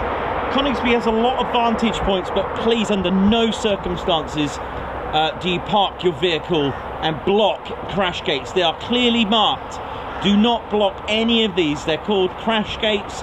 They're called that for a reason. Emergency services, should the worst happen, will literally crash through that gate to recover aircraft, etc. Also, ladies, gents, teddy bears, RAF Coningsby, just like Waddington, has a red and white fence. Again, under no circumstances do you hang around there. You can go to, obviously you can see the wooden part there, you can be there. These are specially made flangeable jet blast fences to protect you as well, your hearing and your health and the vehicles. That's why they got lights there to stop them from going past when the lights are on. Right, here we go. Our last departures for our show. not for the day. If you are coming here later, then by all means, or if you're here at Coningsby, just wondering what's going on today, of course, by all means. But we're finishing up after these departures. I believe there could be 3, but we'll see. Definitely 2 are taxiing now. Okay, so we'll just see this off. Time for me to get in the warm. Been an absolutely magnificent day with lots of lovely, happy memories here. With the air brake wave, 2 performance takeoffs, some lovely retro chipmunks that were flying in circuits, 2 of them, and of course the regular day-to-day RAF Coningsby movements to the airman that was doing fist pumps and waves. All the pilots were giving us waves. Bye, crazy duck lady. Bye. Oh, bless. She's finished now, unfortunately. I think we got 3. Yep, we got 3. Here we go. So yeah, practice safe plane spotting. Again, this day and age, if you do spot anything suspicious, don't hesitate to we got 4. Don't hesitate to contact the base if you've got any FOD that's gone over or seen any FOD, anything strange. Again, like any other airports or aerodromes, it is a no drone zone.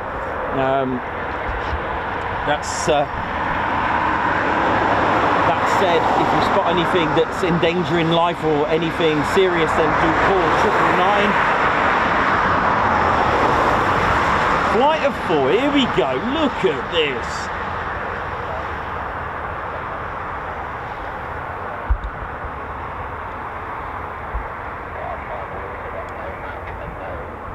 And it looks like 12 Squadron.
Foons, look at this.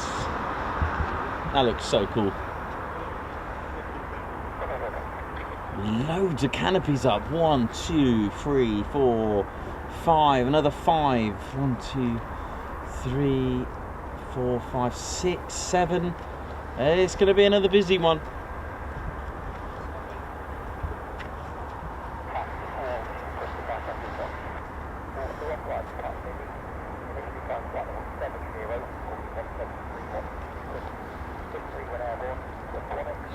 Yeah, so they're not performance takeoffs, not flight level 70, not at that altitude.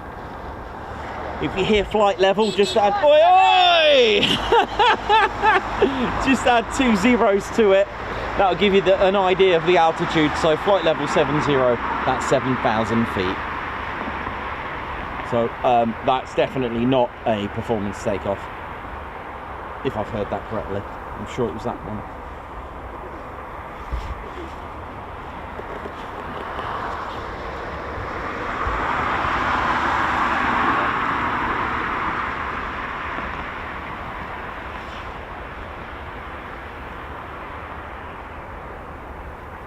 Ali Leyland, how you doing? Andrew Porter, Margot, Righty, Davey, Edward Coates, Catherine Burkett, who's put oi oi everyone. I got a red Ted keyring for Christmas and now it's chaos at home. Alan Gates, how you doing? Hope you're good. Argan, Mark Riches, Meth, Mark Dudley, Mayhem, Margot, Simon Watchon, Frank Fitzgerald, Righty, Fritz. Hope we're all good.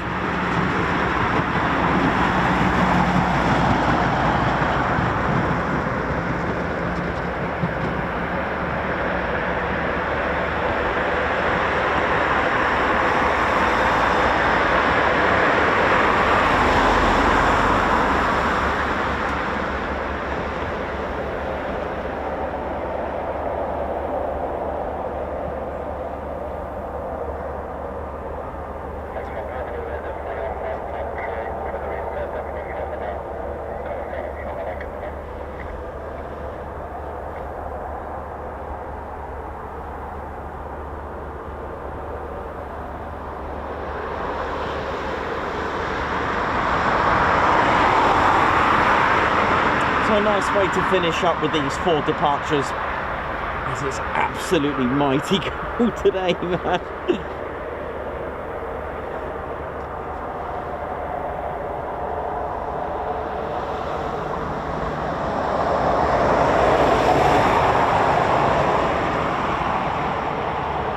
Any couple of plus sides is the fact that it's not windy and it's dry.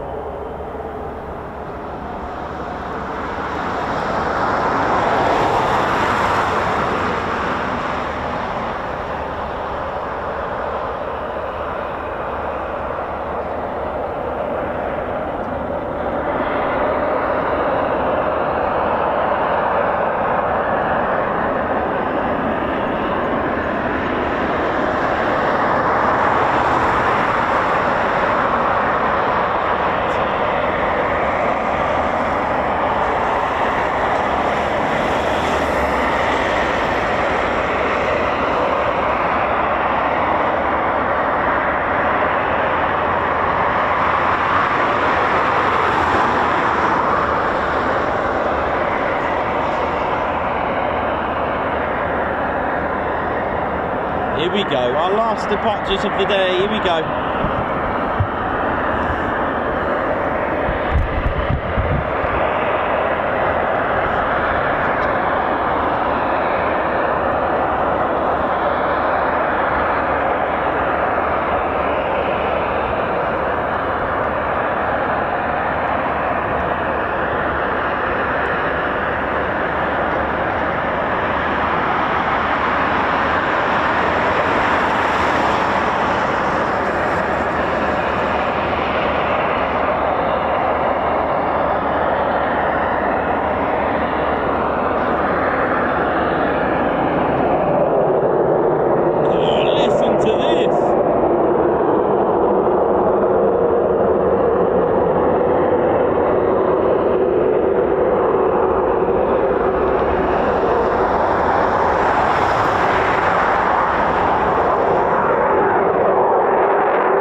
to wait another 15.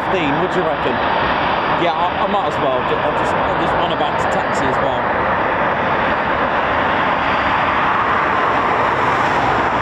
It's actually going to be a mass send-off here. Gonna have to wait. Hang in there then. We'll do this lot here. There's millions of them. Literally, look at them. All about to go out.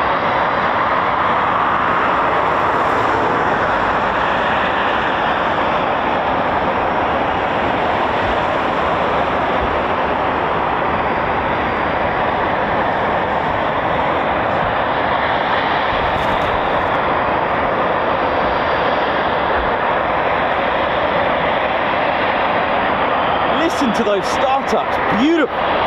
Woo! Yeah! Send it! Hey!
Yeah, got two more on the other side as well, taxiing right now on the south side of the base.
Yeah, I don't think they want us to go because there's another two taxiing. Oh, wow.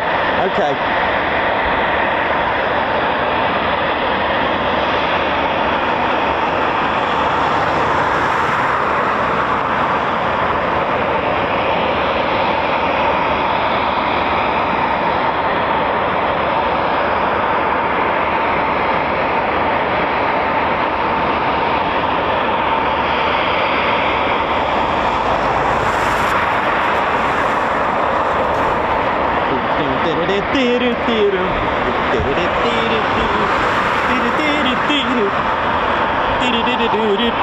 There's something strange you're gonna call Ghostbusters. Look at him.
sound really good. The cold does actually add to the acoustics.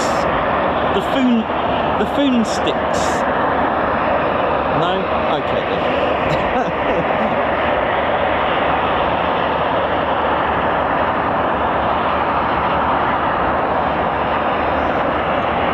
Just remember, ladies, gents and teddy bears, 1941. This was leading the way. The Handley Page Hampden crew of 4 Bristol Pegasus engines. Wow. And then 2005 and 2005 these arrived here at Coningsby.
What a great sound. Thanks for joining us. Here we go.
do it.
departure.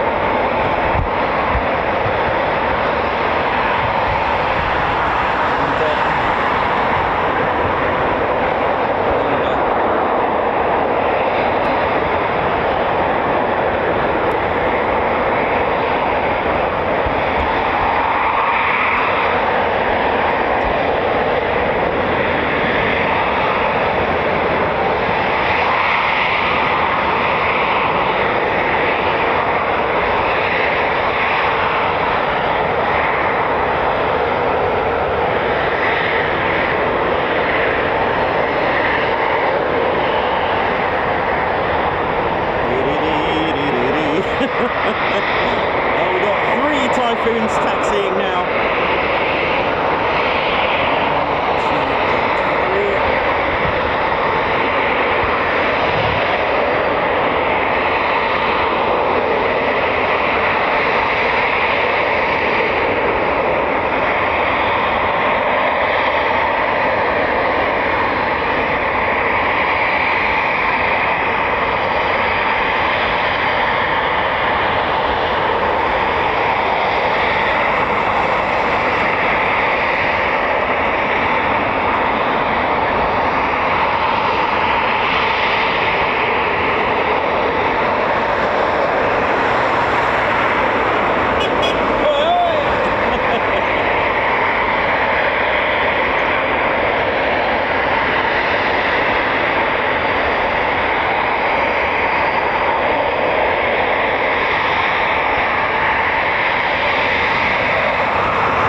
1, 2, 3.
typhoons going out. Oh my word. So there's like 7 ready to go out.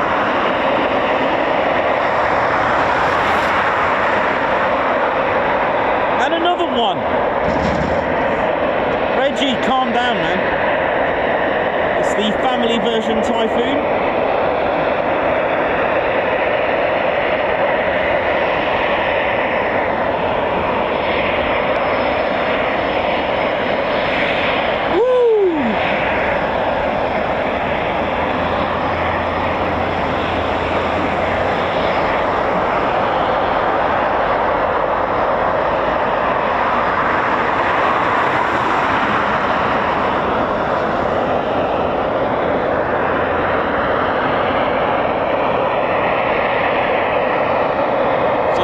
Typhoons now.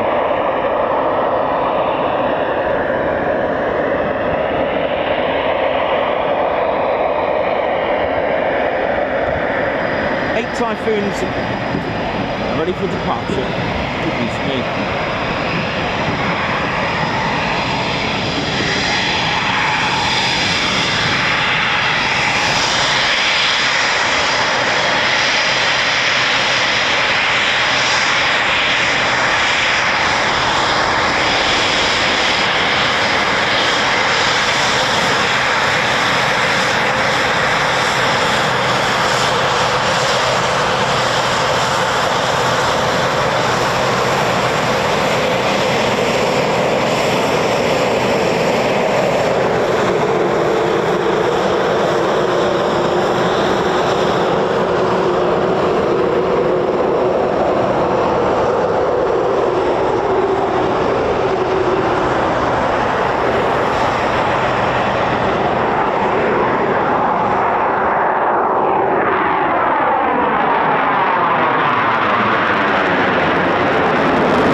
time.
One more Typhoon down there.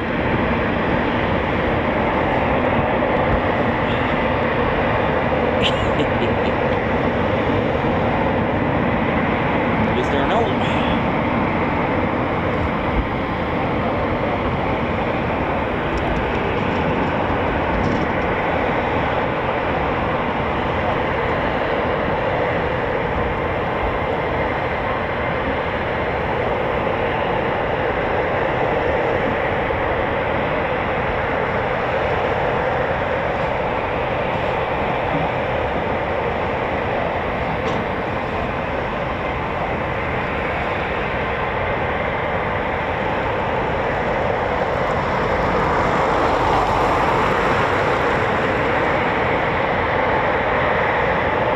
Here we go. Our last Typhoon of the day, of the show. We are going to split after this because it's absolutely ludicrous out here. But it's all good. It's been absolutely brilliant. We've had plenty of food action to keep us happy.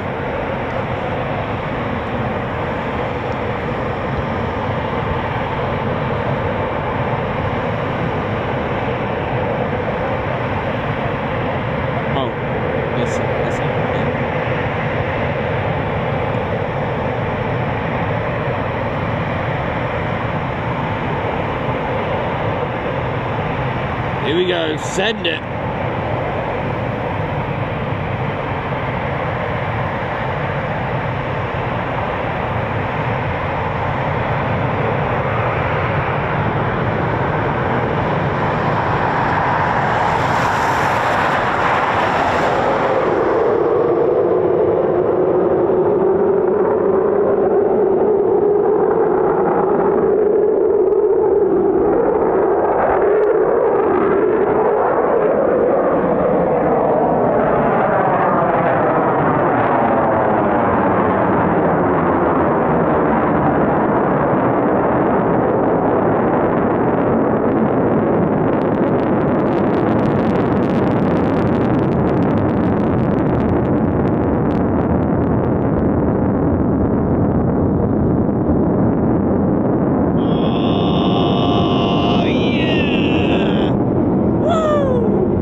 Teddy bears.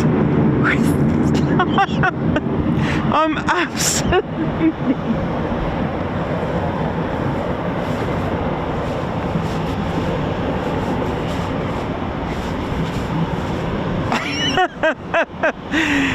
woo! Ladies, gents and teddy bears, thank you all so much. First of all, RAF Coningsby, thank you so much. Thank you. And all of our fans, thank you so much. Spanner Flight, thanks for looking after the chat room today. Thank you all so much. It's been absolutely amazing. We're going to go and get warmed up. So We'll see you tomorrow. Ladies and City Bears, thanks so much for tuning in. My name's Nikos, I'm your cameraman and frozen commentator today. And this is our squadron leader, Ted Coningsby. Ted, where's your scarf? So for the last time, just for today, before I freeze like a snowman and a snow bear, it's see you soon. Wish you well. See ya! What a way, what a way to end that. That was just incredible, Ted.